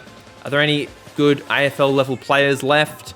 Mills, 72 to 82 potential. Jackson Mills spent some time with Brisbane last year. Let's draft him. Let's get out of the off season. We're all done. How much are we over the salary cap? 4%. Okay, we need to rejig another contract. Whose contract are we going to rejig? Erasmus we've already done. Do we do it again? How much? So, was around 600,000 over. So if we take out Erasmus's entire salary this year, bring it down to 105,000, we'll chuck the rest onto that 2034 contract. We'll see how that plays out. Hopefully he accepts this, otherwise we're going to be in a bit of trouble if he doesn't. Okay, this is a crazy contract. Hopefully he accepts this, which he does. He's going to be making $1.5 million in the 2034 season. I dare say we'll probably have to trade him before that happens. The last contract we are going to rejig is Jordan Cross contract, $275,000 for the 2029 season. We're going to give him an additional $240,000 in 2035. Hopefully he will accept this deal. He's rejected it. He wants to be making a little bit more money. I suppose I'll have to make that happen. We'll just add on the additional money in the back end of his contract. I'm not going to be giving him over $1 million a season. So we're going to have to do it for the 2034 season. He wants $595,000 a season. We are almost there. He's going to be making $750,000 in 2034 and then $1 million in 2035. Hopefully this will be okay. He's accepted the deal. The club should be okay now from a salary cap perspective. We are under. We're now under by too much. I'm just going to leave it to list management. Guernsey numbers. We'll give Jed Balsinger number 17. I feel like, he's a West Australian boy. He might like that number. Jed Walter can have number 24. I don't know why. And everybody else can just have rando numbers. But that is going to do it for the 2028 season. I am very, very happy with how this played out for Mr. Harley Reid. Time for 2029. 2029 season is here. We've got a pre-season little friendly matchup against the Hawthorn Hawks. We do have an injury to McCluggage, which is not ideal. I'm going to sort around this team. It looks like a few things have changed. So I'm going to patch this up and we'll present the 2029 team very shortly. Okay, we have picked the team for the upcoming season. It's going to be relatively unchanged compared to seasons gone by. We've got Will Powell, Dan Curtin, and Isaac Quainer in our full back line. We've got Colby McKerker at halfback, along with Nathan Murphy and Juan Hodge, our number 1 draft pick from a few seasons ago now, on our centre half back line. The sort of central midfield, Ginbey, Reid, Ashcroft, very much the same as seasons gone by. Ginbey's up to a 95 overall now, so his career has been progressing. Harley Reid's up to a 91. He's still got a bit of room in his potential, so we'll see how high he can go. Will Ashcroft's up to a 90. Erasmus is at an 88. He's going to be one of our rovers, along with Campbell Chesser. He's going to be a 92. And then Jake Robinson, he is an 87 overall now. He's been phenomenal since we picked him up in the draft at the end of our first season. Then our forward line consists of Elijah Hewitt off half forward, Sam Darcy at centre half forward, Tyler Brockman as our other half forward, with Nate Caddy as our forward pocket, Oscar Allen at full forward, and then Aaron Cadman as our other forward pocket. We've got CJ as our backup ruck, Jai Cully as one of our spare midfielders, Evan Stokes, one of our draft picks from a couple of seasons ago. He's only played a handful of games, so he's going to be coming in while McCluggage is out. McCluggage is actually out for 11 to 12 weeks with a foot stress fracture, actually. So Stokes is going to be around the first team for a little bit, and then we've got Burgoyne and Koeman in the rest of our bench. So, but everything else is going to be largely the same. McCluggage is the only injury at the moment. As I said before, we've got a pre-season match up against Hawthorn. We're probably expected to win. I didn't expect to win by that much. Sam Darcy kicked 7. Harley Reid had 49 touches. Caddy kicked 6. Good pre-season win for West Coast. We did pick up a few injuries, unfortunately, during that pre-season hit out. So it looks like Stokes is injured. So we're probably looking to bring in another midfielder. There is McCluggage there. We might actually bring in Jordan Croft just as a backup key forward. We do have, obviously, the 3 starting key forwards, but I wouldn't mind just having a spare forward on the bench, as we currently don't have one. Jace Burgoyne is going to come in for one. Hodge as our half-back, and we'll just need to find another half-back. Dylan Williams can do the job for us there. We actually play Hawthorn again in round 1, which is good to see. West Coast Hawthorn, round 1. I would like a very similar result to the one we just had in pre-season. That would be nice. It's not exactly the same, but we'll take it. It's a 20-point win. Harley Reid gets 32 touches. Oscar Allen kicks 4. It's a good start to the season. It's a high-scoring last quarter. 7 goals to 6. Wow. We've got Fremantle next. We'll do the derby. Actually, let's do the derby on camera. We don't think we've done too many derbies on camera. We'll do Isaac Quainer's injury now. He is currently out. Dylan Williams can come in. Who is coming back from injury? Stokes is back from injury, so we'll bring him in for Quainer. Quainer can just sit out for now. And then hopefully we can pick up a win up against Fremantle at Optus Stadium. It is our away game. We lose by 2 points, which isn't ideal. They kicked away in the fourth quarter, kicking 6 goals to 4 in the end. We were up by 11 at 3/4 time. We just could not get the job done. I'll meet up with you guys at the mid-season break. Looks like Bontempelli had 47 touches during the week. Jeez. So, yeah, mid-season break. We'll be back, and we'll see how we go. This might be the most dominant half a season I have ever had on AFL 23. We've only lost the 1 game, but look at our percentage. It's 168.01. We are the highest scoring team in the competition by about 300 points, just under 300 points, and we've got the best defense. Best offense, best defense equals best team. It's just been incredible. In terms of Harley Reid, he's been okay without being outstanding. We'll have a look at his work in a minute, but as you can see, Oscar Allen has kicked 40 goals in 10 games. Nate Caddy's kicked 32 in 10. Cadman's kicked 26. Sam Darcy's only played the 7 games due to injury, but Harley Reid is leading the way with disposals, averaging 36 disposals a game. He's by far been our best midfielder so far this season. I've been very happy with his output. He's been pretty good. But yeah, this is sort of the team stats. We'll have a look at the league now and sort of see where he's sitting. He's in the top sort of half of the competition. He's definitely not been the best midfielder in the league so far. That probably would go to either Matt Rao or Bontempelli. But certainly in and around the place. He's doing very well. Oscar Allen and Nate Caddy are leading the goal kicking for the AFL, and by quite a margin as well. Oscar Allen's kicked 10 more goals than the next key forward. Nate Caddy has been the best small forward all season. He's kicked 32 goals. Cadman's been outstanding, as has Sam Darcy when he's played. I forgot his name for a second. But yeah, it's been very, very good. I've been very happy with the team. We've got the mid-season draft now. We've got 2 selected picks, or 2 nominated picks. I'm not entirely sure what we need. We've had a fair few injuries. We'll have a look at our injuries before we get into the draft, actually. I should say that Juan Hodge has torn his ACL, so he's actually going to be out for the rest of the year, unfortunately. McCluggage, he did come back, but he's now out again with a hamstring strain. Quayner's been out for a little while. He's out with a PCL injury. Mills has got a hamstring strain. Will Powell has also done his ACL. So maybe if we pick up another couple of defenders. We do have plenty of defenders on our team. But maybe if we pick up one and just to see where we go from there. We'll have a look at defenders that played. Actually, I won't be able to do this. Let's do this the correct way. Let's just see who the best available defender is. He's probably not the best player available, but Della Franca, I like his name, Max Della Franca. I don't know what club he plays for, but he's a 74 overall. He's got 74 to 80 potential. I feel like just as sort of a last-ditch option, he can be somebody that we use. We might take Harry Broderick with our next pick. He's a 75 overall, 75 to 79 potential, good trade asset. We'll just see what we can do with him as seasons go by, but I think he'll be a decent fit for us. As I said before, McCluggage does have an injury, but that is okay. Erasmus can come in to the lineup for him.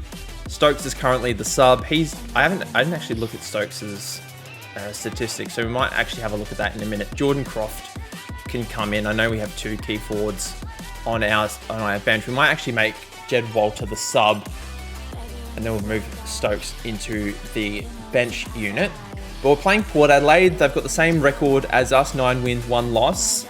It's at Adelaide Oval. We absolutely smoked the Crows earlier in the season at the Adelaide Oval. If I can find that game, I think it was in Gather Round, actually. So that might have been round 5. Yeah, this game. Yeah, this was a game we had against the Crows. 129-point win, 205 to 76. Oscar Allen kicked 8. Harley Reid had a really nice game. So if we can get a similar result against Port and just really smoke both Adelaide teams at the Adelaide Oval this year, that would be quite nice. I don't think it's going to happen because Port are a much better team. Only 16-point winners. That's probably the most disappointing game we've had all season, apart from the one game we lost. But yeah, Harley Reid in and amongst the ball winners again. We actually came back in the fourth quarter, kicked 8 goals to 2 in the final quarter to win the game. So a bit lucky to escape with a win in this one. But I will be back with the rest of the season.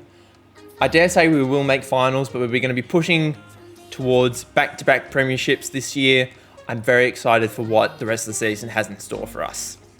Harley Reid has just gotten injured towards the back end of the season. I think it's round 20 or something, round 19. So he's going to be out for the last 2 to 3 weeks of the season.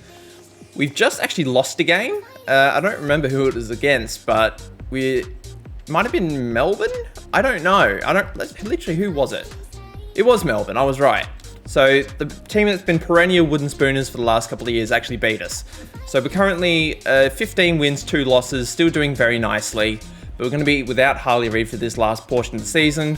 I'll be back once again. Harley Reid actually wasn't out for all that long. He came back in round 21 and he was fine. So we ended up winning 21 games out of 23, only lost the 2 games, kept a percentage of 160, was the highest scoring team and the best defensive team all season. Looks like we have GWS in a qualifying final at home, which I'm very excited about. We'll go over statistics a little bit later, but I'm very happy with how the team finished the season. Very happy. Just as I say that, Robinson gets injured. Not ideal, but we can live with it. I don't know how long he's out for. We'll have a look at the injuries in a minute. We just need to find a backup ruckman. Toby Conway can do a job for us. Hopefully CJ can hold down the ruck for the majority of the season, but as you can see, Juan Hodge still out with his ACL. Will Powell's out with his ACL. Burgoyne, I don't know what he has. Robinson, we'll check out his injury in a minute. Harry Broderick, who we picked up in the draft last year, I think. Actually, no, he was a mid-season pick. And then our small forwards, Caddy and Tunstall, have injuries as well. But everybody else is healthy. I like where the team's at. We'll have a look at Robinson's injury. Tunstall's out with a dislocated shoulder. Caddy's going to be back next week, which is great. Burgoyne's got syndesmosis. Powell's got the ACL, which we knew about, and Robinson should be back next week as well. Okay, that is all good. Broderick's got a metatarsal fracture, but we probably won't be seeing him in the team anytime soon. West Coast Eagles, GWS, Optus Stadium. I'm assuming it's either a Friday night or a Saturday night, but I like our odds of going through to a prelim final. Here we go.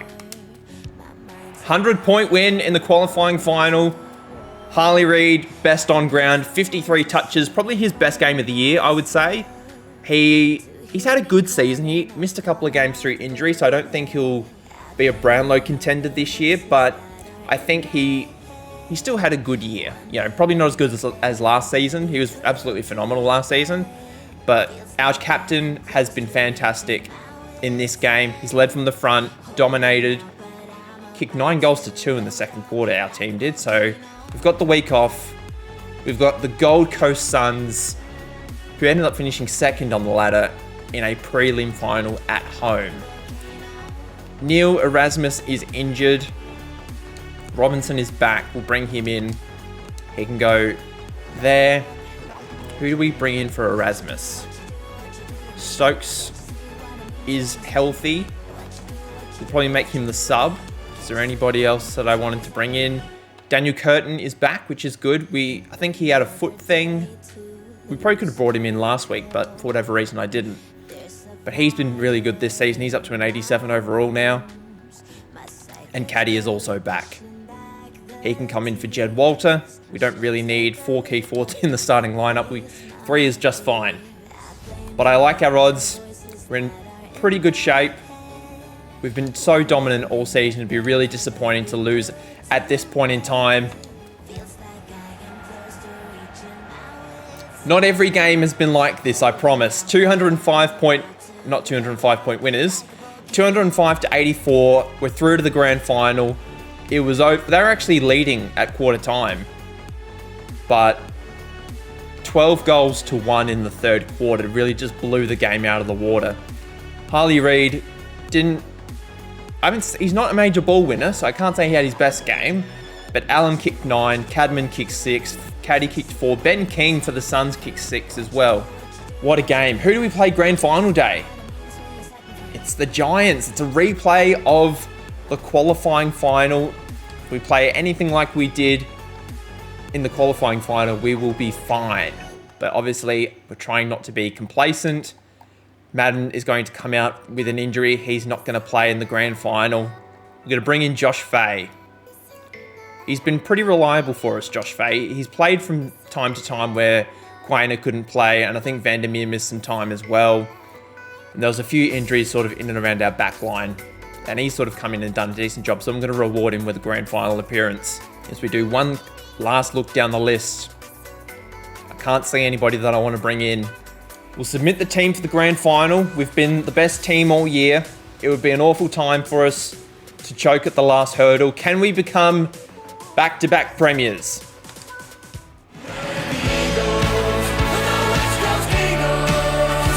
$94 points is the final margin. We have absolutely crushed the AFL this season. We lost 2 games all year, and in one of the most dominant grand final performances in history, we have toppled the Giants. 153 to 59. West Coast Eagles are your 2029 AFL Premiers, back-to-back AFL Premiers. How did Harley Reid go on grand final day? He's not in the major ball winners, so I can't give him a Norm Smith, but he is now a 2-time Premiership captain. Very important to his resume. Who would be best on ground in this match, actually? You know, it could be any one of Hewitt, Hamilton, and McCluggage. Brockman and Darcy kicked 4 goals each. It could be literally any one of those 6. Just an incredible game for us. And we are the Premiers. Let's have a look at the season awards. Jasper Fletcher wins the Brownlow this year. I'm not that surprised. Harley Reid did miss a bit of time. Harley Reid did finish with 10 votes. If we filter by position, which if we look at the midfielders, he did finish equal 5th. Equal 5th is pretty good, along with his teammate Campbell Chesser. So I'm pretty happy with that. Obviously, he did miss 2 or 3 games towards the end of the season. Maybe cost him a Brownlow, but I'm not that worried about it. Who won the Coleman in the end was Jake Waterman, actually. Jake Waterman? Yes, Jake Waterman. 74 goals for the Giants. Oscar Allen finished in second. Cadman not in third, but in the top half. And Caddy also with 55 goals. So really, really good result there. And the Rising Star, we did not anticipate having anybody Did Harley Reid make an All-Australian team? That is the next thing we want to check. No, he did not. Jordan Croft made it, which is weird as a key forward, even though neither the Coleman medalist or the second runner-up in the Coleman medalist made it as a key forward, which is a bit funny. But yeah, the All-Australian team is a bit odd sometimes, but that's okay. We're premiers. Let's have a look at the statistics for the season now. Oscar Allen led the AFL with 88 goals this year. Waterman finished up with 80 in the end. Cadman 69, Caddy 62, Tyler Brockman 57, Sam Darcy with the 49 in just the 18 games. Who led the disposals? That would be Flanders. Harley Reid actually finished in the top 4, even though he missed 2 or 3 games. So really impressive performance by him. Clearly our best midfielder. Campbell Chesser missed a bit of time as well. So had either of those two played every game, they would have definitely been a chance for the Brownlow. But yeah, we'll just have a look at the West Coast stuff now. So yeah, here are the goal kickers for this season. Best and fairest, you could probably give it to Harley Reid again, although he did miss a couple of games. Elijah Hewitt might be a chance this year for the best and fairest. Tyler Brockman also. But I think, even though he missed a couple of games, I think Harley Reid is the best and fairest again this year. 26 goals in 24 games, 881 disposals, 86 marks, 86 tackles, 75 clearances, a ton of kicks and handballs. I just think he's the best player on this team, not necessarily by overall, but just his impact and how well he does.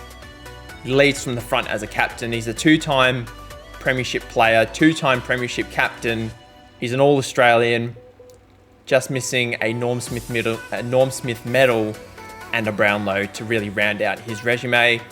Obviously, his career is not done. There's still plenty of time left to go. Let's have a look lastly at accuracy. As you can see, pretty good in front of goal for us this year. Harley Reid, accurate as always, 26 goals, 14. Oscar Allen did have a lot of shots on goal. 88 goals, 61. Cadman, 69 goals, 41. Caddy was very good, 62 goals, 31. And score assists went to Campbell Chesser, led the way this year. So that now brings us to the trade period. We need to look at these contracts to see who's expiring, who do we need to bring back, who do we need to get rid of. Oscar Allen is here. How old is Oscar Allen? He's 30. 211 games for Oscar Allen, 507 goals for the former captain. We'd probably only want to give him a 3-year extension. I probably wouldn't want to give him any more than that. Aaron Cadman's expired now. Daniel Curtin's expired. Juan Hodge has expired. And a whole host of other players also have expired. So my main priority is Allen, Cadman, Curtin, and Hodge.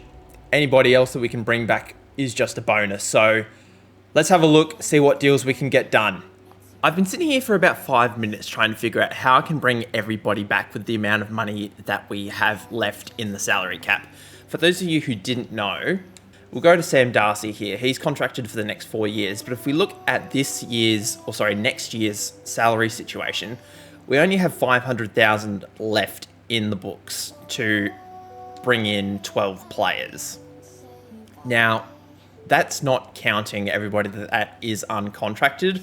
That's not including them. So we'd have to bring Cadman in, Curtin in, Hodge in, Allen in, to all fit under that $500,000. So I'm thinking we're going to have to send some people out, sacrifice a couple of salaries and sort of these salary dump style trades.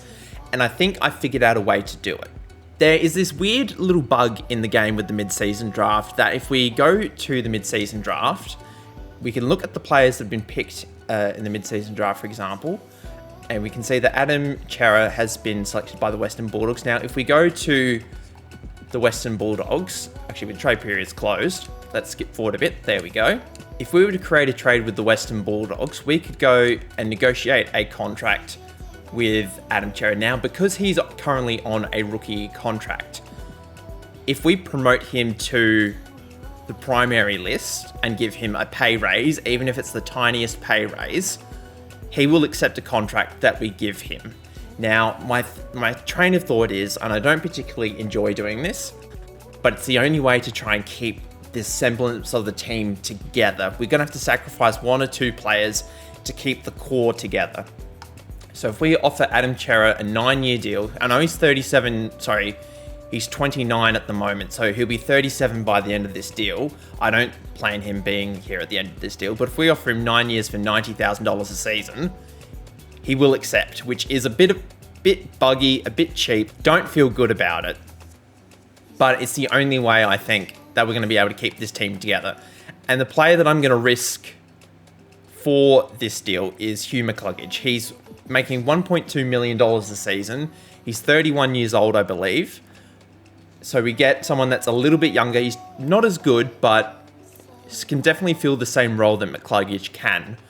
So what my plan is going to trade McCluggage to the Western Bulldogs in exchange for Chera and a couple of picks. Maybe if we get a first round pick from them next year, we've got a couple of picks that we could potentially send to sweeten the deal. But this is just a massive salary dump. They're insulted by the deal. We're going to send picks 11. We'll send pick 18 off to the Western Bulldogs, and they say that's an extremely fair deal. We might have to sacrifice 1 or 2 more contracts because Cadman's going to be wanting in excess of $1 million a season because I think he might be only 25 or so. He was on just under 400,000 last year. And as you can see, we're now got a little bit of cap room. So we're going to have to do this with a couple of different players. So we'll start with Cadman. We're going to bring him back. We're going to sign him to a deal.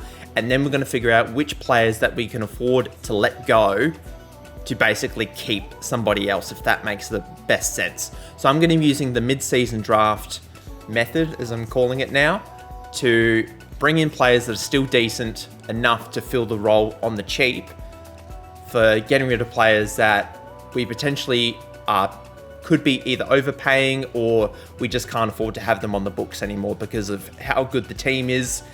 Basically, the only reason we've got this problem is because the team is too good. And in a salary cap league, it penalizes you for having too many good players on your team. The salary cap is designed for, keeping teams financially responsible and also spreading the talent across many different teams at once. Obviously, that's very hard to do in a video game, but that's why it's here. So I'm going to negotiate a deal with Aaron Cadman. I'll be back very shortly. Aaron Cadman has now signed a 9-year, $1.09 million contract extension. I'm very happy with this deal. He's the best forward on the team. This deal probably means that we're going to have to say goodbye to Oscar Allen. Oscar Allen's 30 now. I don't think we can afford to be paying 3 key forwards in excess of, $700,000 a season. I don't think it's viable. So we're going to have to work out a deal for Oscar Allen. We're going to keep Sam Darcy and Cadman around. They're going to be the pillars of the future of this team as we try and get our 3rd consecutive premiership. So I don't know who the next priority signing for us is going to be. We'll have to look at the list and find out. But Aaron Cadman is here to stay. We've done a deal with Port Adelaide. This deal, Jace Burgoyne is now going back to Port Adelaide in exchange for a future 2nd, 3rd, 4th and 5th round pick in next year's draft. Burgoyne was making about $420,000 to $450,000 a season, so he's not the only player we're going to be getting rid of to make this next deal happen.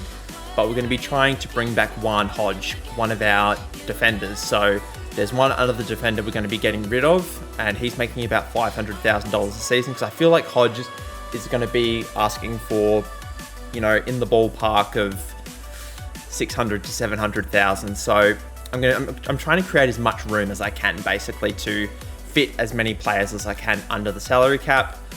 But yeah, this is one deal that I had to do. Juan Hodge is the next man signed up, 9 years, $530,000 a season. He's 20 years old. I just wanted to lock him up for as long as I possibly could. We've got him till he's 29 on a very affordable deal, very team friendly. I think he's going to be a very, very good contributor off halfback for us for a very long time. We're going to have to say goodbye to Will Powell, though, as a part of this deal. We haven't traded him just yet, but to afford one other player that I want to keep, that being Dan Curtin, we're going to have to trade Will Powell, unfortunately. So we're going to try and find a trade that we can send Will Powell to. Actually, now that I look at it, we might actually be saying goodbye to Nathan Murphy. How old is Nathan Murphy at this point? He's 29. He's making $400,000 a season. He might be the guy that we say goodbye to. How much does... We've got $400,000 in the cap. So how old's Curtin? He's 24. If we can trade... How are we going for key defenders? I'm all over the shop here. We've got 5 key defenders, 2 of which are out of contract. We've got Koeman, we've got Buslinger. Draper's a rookie extension. He's not going to re-sign anyway. He's got very low morale. Oh, who else do we trade, though? That's the only thing. Harvey, we probably have to say goodbye to. He's a 55 overall, making $105,000 a season. We could probably say goodbye to him. So what I'm going to do is I'm going to trade Harvey for like a 5th round pick, because I think that's probably all that we could possibly get for him. He's not got very good potential. I know we drafted him by accident in last year's draft. Draper will also flick in the trade as well, since he's not going to re-sign. We'll try and get similar value to what we got for Burgoyne from Collingwood. They're insulted by the deal. We'll just keep adding a draft pick down the bottom until they accept. We'll take out the 3rd round pick. We'll do 4, 5, and 6. They say that deal's completely fair. So Harvey and Draper are gone. We got some draft picks in return for 2 guys. Harvey's money did come off the books, so that is good, but Draper wasn't going to re-sign, so it's good to get some value for him. We've got a slight problem here with Daniel Curtin. He's asking for in excess of $1 million a season, which is a little bit steep, in my opinion. Who do we get rid of to make that happen? I don't think there's a better key defender out there. That's the only problem. Not for a price that we can afford. Is there anybody in the mid-season draft pool that we could look at? We could get Tom Sparrow. Lewis Young's 84 overall, but he's 30 is the only concern there. We could bring in Petrocelli, although he's a small forward isn't really what we need. Riley Sanders, another midfielder, 24 years old. We might go to Brisbane. Did we just do a deal with Brisbane? No, we didn't. Riley Sanders, another member of the Western Bulldogs. Basically, we're just taking all of the Western Bulldogs players as a part of this rebuild. We've got Sam Darcy, we've got a few others. We're going to make a deal with Riley Sanders. Who do we give up is the only thing. Do we send Allen to Brisbane Lions as a part of this deal? We might go Cooper Hamilton. Erasmus will keep. Ollie Grivell, obviously we're going to keep. Is Stokes expiring? I think Stokes is expiring, but he might not want to re-sign because we haven't played him that much. We might do something like this. Cooper Hamilton and Stokes for Sanders and a 2nd round pick. They're ecstatic with the deal. We probably gave up too much, but that is okay. We save a bit of money in the long term getting in a player like Sanders on a very affordable contract. We might be able to say goodbye to a different kind of player in the future. Who that player is, we don't know. I'm thinking we might have to trade Will Powell. Or Quainer. How old's Quainer? Who's older, Quainer or Powell? Quainer's 29, but he's contracted for 3 more years. Powell is 30 and he's contracted for another 2. So Powell seems to be the obvious choice. So we'll trade Powell. We might send him back to the Gold Coast. We'll do that. And Gold Coast have accepted a good deal with us. We just got a future 1st, 2nd and 3rd round pick, as well as the 4th round pick in next year's draft. Powell's money is now off the book, so hopefully we'll be able to get a deal done with Curtin. Daniel Curtin has signed on for a brand new contract, 9 years, $1.04 million a season. He was a bargain deal last year. Now we've probably overpaid a little bit too much, mainly because we can't afford to bring in a decent replacement for that kind of money. We probably can afford to trade, because obviously Lewis Young is there in the mid-season draft pile. We could trade, who's the Murphy, the 29-year-old. We could trade him somewhere, either for Murphy, for Young, a sort of a straight swap. They might want to do that deal. Although they're basically the same age, so I don't know why they would do that. We might have to throw in a draft pick or something.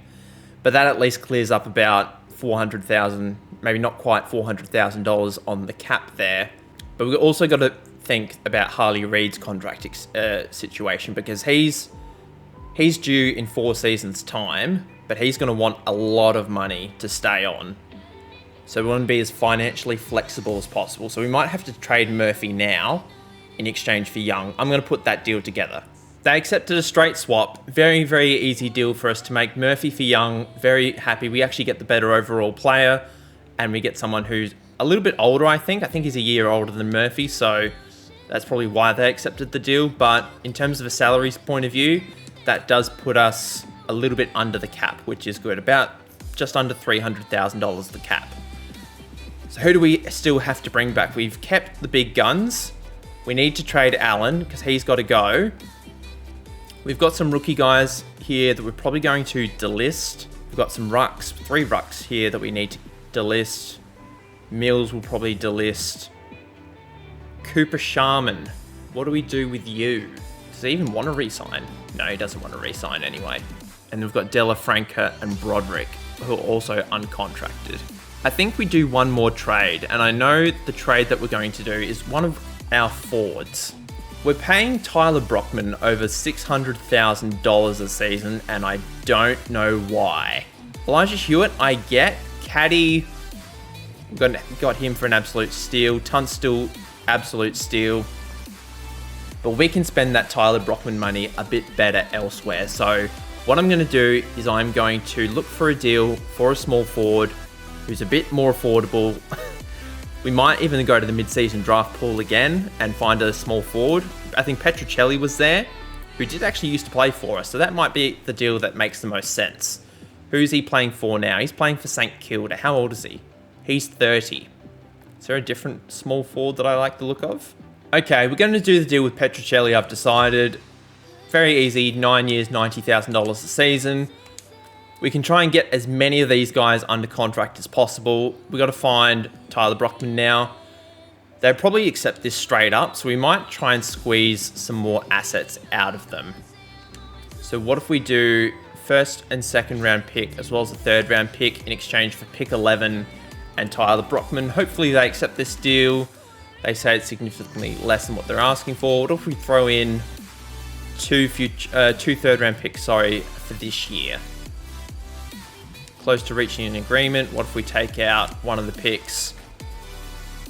They say it's extremely fair. We clear up a lot of money. We might actually be able to afford Allen now. I thought about re-signing Oscar Allen. He's asking for about $815,000 a season. I can't justify that. I know we've got the room to do it now, but we still have to bring in another minimum 11 players. So I think we have to find a deal for Oscar Allen. Hopefully there's someone decent in the draft that I like the look of. There's a key defender and a midfielder. There's a small forward, which we do need another one. So we might try and find the number 1 pick, which belongs to Richmond. Oscar Allen for the number 1 pick. It's not really the most realistic deal. The former captain. We could try and squeeze out some more assets for next season. We'll throw in all of our picks that we like for this year in exchange for the number 1 pick and some future picks. They say it's an extremely fair deal. We have the number 1 pick, and we are going to draft that small forward whose name I've already forgotten. This guy, Downing. Cole Downing, who plays for the Allies, it looks like. He's got decent stats. I like the look of him. Looks to be a good player. So we're going to be drafting this guy. Okay, we've got everybody that we want signed up. I think there's no other deals for us to do. We've got plenty of cap space, which I'm very happy with. We've got... How much money do we actually have in the end? It was about just a shy under $900,000. But that will be allocated towards draft prospects. I'm very happy with how we are in terms of a salary point of view. Everything seems to be fairly balanced now. We've gotten rid of a few big contracts. We've brought in some people that are a bit more affordable. Hopefully, this hasn't hampered our quest for a third consecutive Premiership too much. Let's get into the draft. As promised, with the number 1 pick, we'll be taking Cole Downing with our pick. 85 to 96 potential. You don't really see that too much in the draft prospects this far into a career mode. So I'm very happy to get him with the number 1 pick. I'm not sure if I'll show you the rest of these other picks unless there's someone really worth showing. We'll have a quick look to see who's here. But unless there's someone really outstanding and that really gets me excited, I don't think I'll even bother. Robertson, we could bring in another key defender. He's a 75 overall. I take that back. We're going to draft D'Ambrosio. Did he used to play for Essendon? I feel like he did. 82 overall, 26 years of age. We're going to be drafting him. I doubt we'll find anybody else with this kind of talent. So I'm just going to skip through to Guernsey's numbers. Okay, draft is done. Nobody really outstanding got drafted apart from the people that we showed. Petruccelli can wear number 10. I don't know what number he wore for West Coast the last time he was here. Downing can wear number 12. Lewis Young can wear I think he wore number 33 when he was at the Bulldogs. So he can get number 32. That's close enough. Riley Sanders is here. He can get number 14. Chera can get number 15. He won number 5 at Carlton. So again, close enough. And everybody else I will just randomly assign. So I will see you guys for preseason. Okay. Weird. I've just gone in to select the team for the preseason game, and I've seen that Harley Reid is injured. Now, I don't like that. I don't know what the injury is, so we're going to find out what it is together.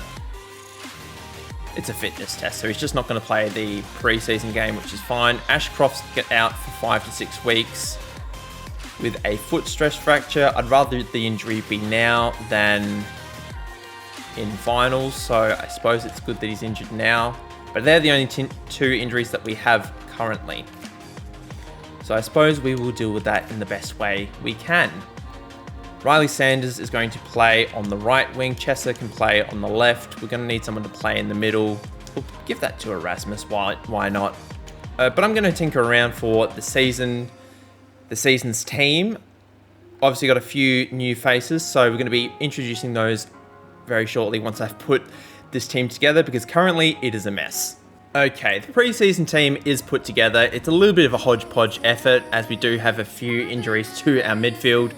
So we've got a few new faces that I will be introducing now. We've got Isaac Quainer, who's been around the club for a little while now, in one of our back pockets. Lewis Young, who is a new face, someone that I used to play with when he was at Sturt. He was a top age 16, I was a bottom age, so we played a little bit there.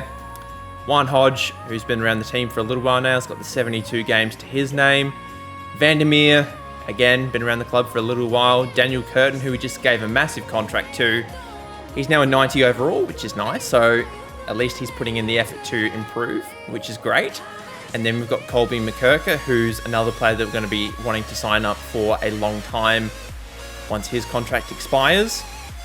Campbell Chesser is on one wing. We've got Riley Sanders on the other. Neil Erasmus is going to play centre today. Normally Harley Reid would play there, but as I mentioned before, he's currently injured. He'll be back there for round 1 or opening round, depending on which one it is. And then we've got Jake Robinson as our ruckman, as per usual. Ruben Ginby and Adam Chera replacing Hugh McCluggage. Or do I have Ginby on the wing? It's been a while since I recorded my last recording session, so I don't remember, but we're going to go with this for today. Elijah Hewitt is going to be on half forward along with Cole Downing, who we just picked up in the draft. Sam Darcy is not going to play at centre half forward. That is Cadman's position. Sam Darcy will be at full forward. Cadman's going to captain this preseason game today. I figured he's old enough. He strikes me as, I like having my centre half forward as my captain. That sort of seems like a good idea in the absence of Harley Reid. Nate Caddy's going to be in one forward pocket. Petruccelli, the returning Petruccelli, is going to be in the other forward pocket, with Sam Darcy, as I mentioned, at full forward. Callum Coleman-Jones is going to be our bench ruckman, with Dylan Williams, Jordan Croft, Tunstall, and Jai Cully as our bench unit. Reed's only going to be out for a fitness test, so he'll be back for round 1. And then Ashcroft, as I mentioned before, 5 to 6 weeks, so we won't be seeing him for this first portion of the season. There are a few other players that I wanted to give game time to, such as D'Ambrosio and Jed Walter, but as the team is currently constructed, we just had to leave those guys out for now. Injuries will inevitably happen to this team. We're not as good as we have been in past seasons, so we're going to have to really dig in deep if we're going to win this 3rd consecutive premiership, but I believe we can do it. I believe we have the squad to do it. let's go out and do it. We've actually got St Kilda in our preseason fixture this year, so 2030. Let's kick it off with a bang. We've got no Harley Reid, no problem. I really shouldn't be saying that too loud because Harley Reid is sort of the centerpiece of this entire video. So saying that I haven't got Harley Reid and it's not a problem, probably not an ideal thing to be saying. But anyway, we've got round 1 against the Brisbane Lions, who we did we trade Oscar Allen to the Lions? No, we sent him to Richmond in the end. So we did talk about trading him to Brisbane, but it never eventuated. Eventuated? I don't think that's a word. But we'll take Jai Culley out for Harley Reid, if I can find him. Of course, he's right at the bottom of the list. And then I suppose Riley Sanders will be the one to come out. He's only an 84 overall. Harley Reid can play in the middle. He will be our captain. Erasmus can play on the wing. Ginby and Chera can be our rovers. Everything else can basically stay the same. I'm very happy with it.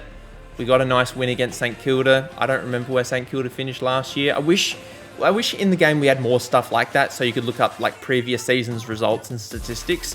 Because unless you're recording it manually like I am, there's no way to keep track of that kind of thing. I'm obviously only doing it for one player, but I wish you could do it for every player. Like in the league, you could just go and have a look at their career stats and that very easily. But it is possible, but it's just sort of out of the way to do. But anyway, this is the team we're going to be using. We've got Brisbane in round 1 at the Gabba. Let's actually have a look at the ladder before we get into it.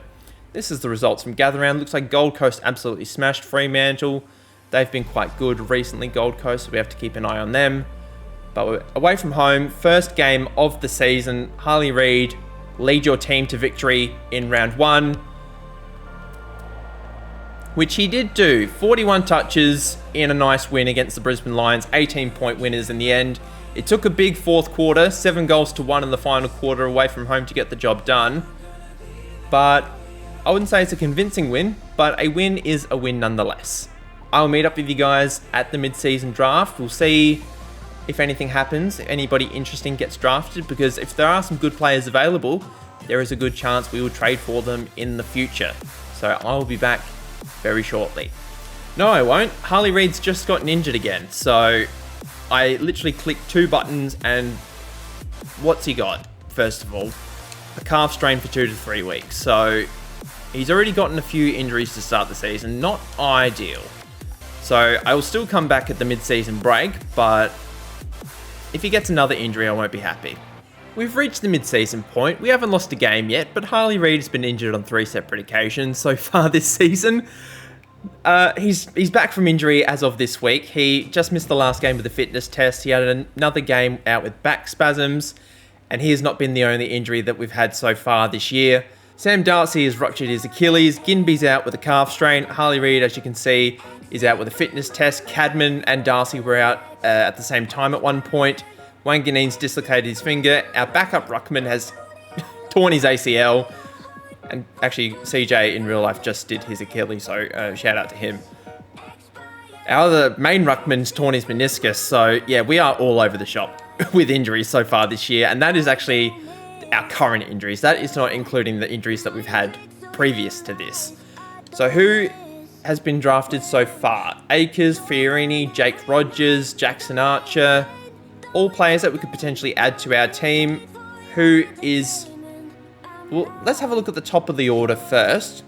Are there any guys with decent abilities? Jake Rogers might be someone we bring in on a longish contract, but Blake Akers and Fiorini don't really fit the age profile of the roster. So we'll probably stay away from those guys. But we've got plenty of ruckmen. I know we did a good job of taking care of our ruck situation quite nicely. We might get a key forward just because Sam Darcy's out for the season. We might go Hunter Price. 74 overall, 74 to 78 potential. We've currently got Jed Walter and Cadman there at the moment, and Jordan Croft, who's been doing a decent job. But we'll take Hunter Price with our first pick, and with our second pick, we'll probably take another midfielder, just on the off chance we get another injury. I know there's always plenty of midfielders. We'll take Levi Ashcroft. He's been on the team before, I believe. His brother's already on the team. Perfect fit. So welcome aboard, Levi. We now face the Adelaide Crows at the Adelaide Oval in Sir Doug Nicholls round. They're currently in 11th. We're probably favourites for this game, I would imagine. Considering we're unbeaten, Ginby, as I said, is injured. Harley Reid is back though, so he is an easy fix to come in. If I can find Harley Reid, why is he always at the bottom? I can also see that Cadman is ready to come back, so we'll swap Chera and Reid around. Buslinger is currently our backup ruckman. That's how dire the ruck position is at the moment. Although we could probably bring in another actual backup ruckman to do the job for us, like Joseph Knoll. I've never heard of you, but you're going to get a game as our backup ruckman. For Jed Walsh is going to come out. Cadman can go to centre half forward. Croft can play at full forward. And Knoll can be the backup ruck. Robinson's still out for 2 to 3 weeks, which is a little bit annoying, but we just have to deal with that for now. But everybody else, relatively speaking, has been okay. We've gotten through the season okay so far. We haven't lost yet. We'll probably lose this game now that I've said it. No, we win by 69 points. Very happy with that result. Harley Reid, not in the major ball winners. Cadman did kick 8 goals, so we should actually have a look at the statistics, which I forgot to mention that I was going to do that before. But if we go to the West Coast statistics, Cadman's kicked 31 goals in 8 games. He's been really, really good. Harley Reid has only played 8 games, but he's got 11 goals, 271 disposals, doing a really good job. I forgot to mention as well that I've since the start of this video, I've been tracking the derby games and seeing who plays well and who doesn't. And this season, Harley Reid got his first Ross Glendenning medal as I believe that's the name of the medal that is called for the best player that occurs during a derby. So he got his first one of those. He got about 38 disposals, I think it was, and 3 goals. We'll have a look at the match in a minute just to double check everything. But he's had a good start to the season. Was an early shout for the Brownlow before he got injured for 2 to 3 weeks, but he is doing very well. We'll look at the Fremantle fixture. I think it was round 6. No, not this week. It was this week. Here we go. We won by 33 points, 38 disposals and 3 goals. I was right. I was not definitely guessing that. But we had a very good match against Fremantle, and Harley Reid did a really nice job, and I gave him the Ross Glendenning medal. If it's not called the Ross Glendenning medal, I apologise. But you know the medal I'm talking about. He is the worthy winner. We now have to select the lineup for the Western Bulldogs game. We can see that Daniel Curtin is injured. He's now up to a 92 overall, which is fantastic. Koeman's going to come in for him. Who's going to come in for Curtin? I dare say it will probably be Jed Walter. He's sort of just my backup, can play a few different positions kind of guy at the moment. As I quite like his, he plays for the Gold Coast in real life, so there's no reason for me to dislike him. But yeah, a lot of injuries to a few important players down the bottom of the roster. Hopefully we can get through. What am I saying? Why am I doing this game? We beat Adelaide. We don't need to do this game. I'm just going to simulate it anyway and include it in the video. And we lose. There was no reason for me to do this on camera. First loss of the season. Very disappointed. I'll see you at the end of the season. We have reached the end of the 2030 home and away season. We only lost 1 game for the rest of the year. We were very, very good. The only game that we lost was actually against Carlton in Harley Reid's 150th game. We lost by about 70 points, so the less we talk about that, the better. But Harley Reid didn't miss any more games, so I'm doubtful that he'll win a Brownlow or anything like that. But he might be a chance for an All-Australian, but I highly doubt it. We'll have a quick look at we'll just look at Harley Reid's statistics. We won't really pay attention to anybody else's. But if we can find Harley Reid, he's all the way down here. I don't think he's going to make All-Australian or anything like that. But considering he's so high up in the disposals and all the midfielder statistics, considering he did miss 3 games, I'm pretty impressed with his work. So probably not going to be another best and fairest for him this year. I'm still happy. We have the Gold Coast Suns, my beloved Gold Coast Suns, in a qualifying final at home. Ginby is injured, annoyingly. Quainer is back, which is also good. So we're going to have to make a few changes in and around the midfield. Campbell Chesser is also back. So what we're going to do is we're going to get rid of Faye. We're going to send Quainer to the back pocket. Chesser can play in the ruck rover position that he's so accustomed to playing. Everybody else is still injured the same, apart from Ginby. He's there. Graham had an injury, but, you know, he's our backup ruckman. Darcy and Coleman Jones are still out for the foreseeable future. Everybody else is basically healthy. You know, we've been pretty lucky in the second half of the season with injuries. May the wheels not fall off now. Let's get through to this qualifying final. We're up against the Gold Coast Suns. Harley Reid, can he lead his team to a third consecutive premiership? It all starts here. We do win our first qualifying final. We only kicked, geez, we were down big at quarter time. We were 20 points down at quarter time.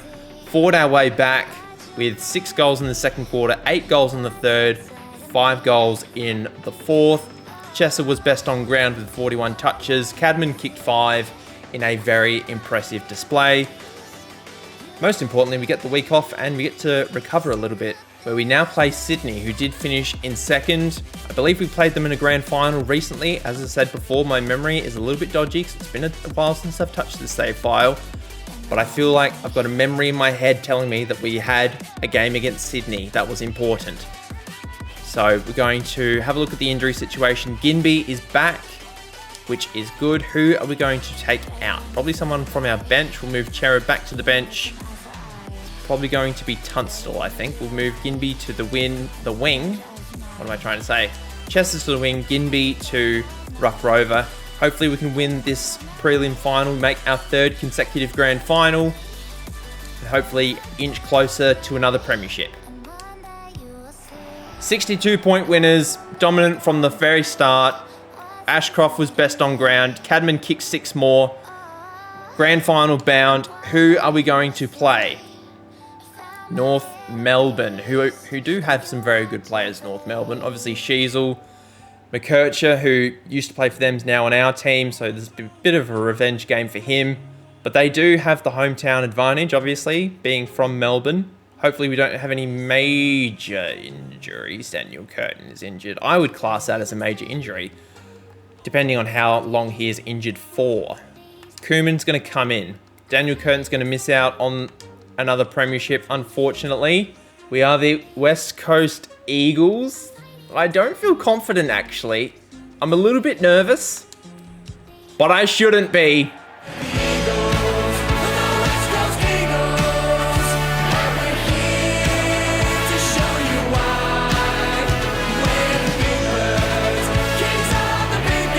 Three consecutive premierships for the West Coast Eagles. 74-point winners, 9 goals to 3 in the final quarter. Dominant from the first bounce. Very happy with our work. But was Harley Reid the best player on the field? He was! 46 touches. You could argue Croft could possibly get the Norm Smith medal, but I'm giving it to the captain, Harley, I don't know what his middle name is, Reid. 2030 Premiership captain, 2030 Premiership player, 2030 Norm Smith medalist. If we look at the season awards, we can see that there is a lot of ruckmen. We can only see ruckmen. So I don't know who is on this list. So we're going to have a look at midfielders because they generally get the second most votes. How did Harley Reid poll? He polled second in the Brownlow. I knew he was really good this year. Jack Steele wins the Brownlow. Harley Reid finishes second, I believe, for the second time. Let me check my notes. He finished second in 2028. He was 5th last year, and he now finishes second again. The most Brownlow votes he's ever polled in a season. Almost the perfect year for Harley Reid. Had he not missed those first few games through injury, he would also be a Brownlow medalist. I know Cadman won the Coleman. He had to have won. He didn't win the Coleman.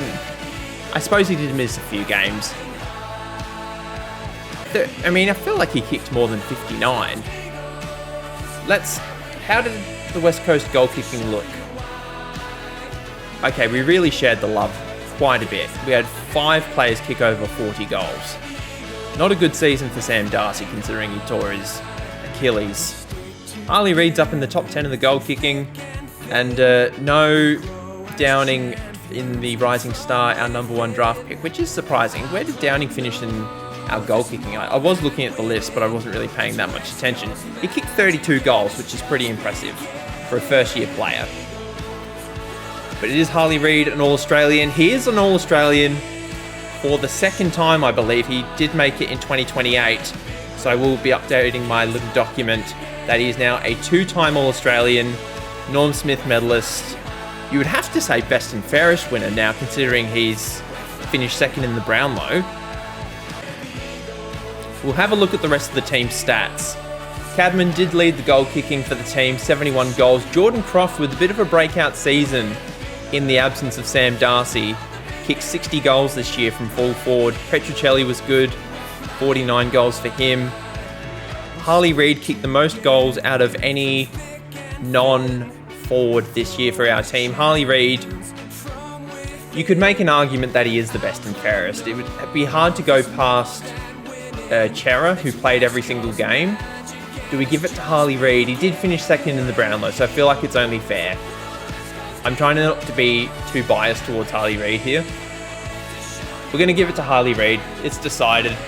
Brownlow runner-up, best and fairest winner, Premiership captain, and Norm Smith medalist. But yes, 808 disposals on the year, 67 marks, almost 100 tackles, 78 clearances, lots of kicks, lots of handballs. And was he accurate in front of goal? That's what I want to know. How did we go for accuracy? Cadman was good, Croft was good. Jed Walter wasn't that good in front of goal. Harley Reid was exceptional in front of goal. 23 goals, 12. Came third in the team, 4 goal assists. That was led by Ginby. But yeah, pretty special season for the West Coast Eagles this year. A 3rd consecutive premiership. But we now have the off-season, which I don't know how we're going for contract-wise. We'll have a quick look. Who's expiring? Buslinger is expired. I don't expect him to come back. He is wanting to come back. That's actually quite surprising. So we'll bring him back. Maybe, actually, depending, he didn't really play for us last year, so we might bring him back. Coleman Jones is expired. We'll bring him back, even though he missed basically all the year through injury. Williams is expired. Madden's expired. Levi Ashcroft has also expired, but no big names. We've signed everybody up for the long term. How are we going for money? 800,000. We'll probably just allocate that for draft prospects. But yes, not a lot of work to do this off season. We'll get into the contracts in a minute. But wow, what a season for Harley Reid. But that is going to do it for part 1 of the Harley Reid career simulation, guys. If you have enjoyed the video so far, feel free to give it a like and subscribe to the channel. There will be more of this coming if you guys want it, and you know, if you guys give it lots of likes, give it lots of love, lots of comments, etc., I'll know that you guys are enjoying the video and the series, and we'll look to continue this sort of thing in the future. I obviously would like to do the whole career, but if you guys want to see more, feel free to let me know. But until next time, guys, I hope you have a lovely day wherever you are in the world, and I'll see you guys then. Bye!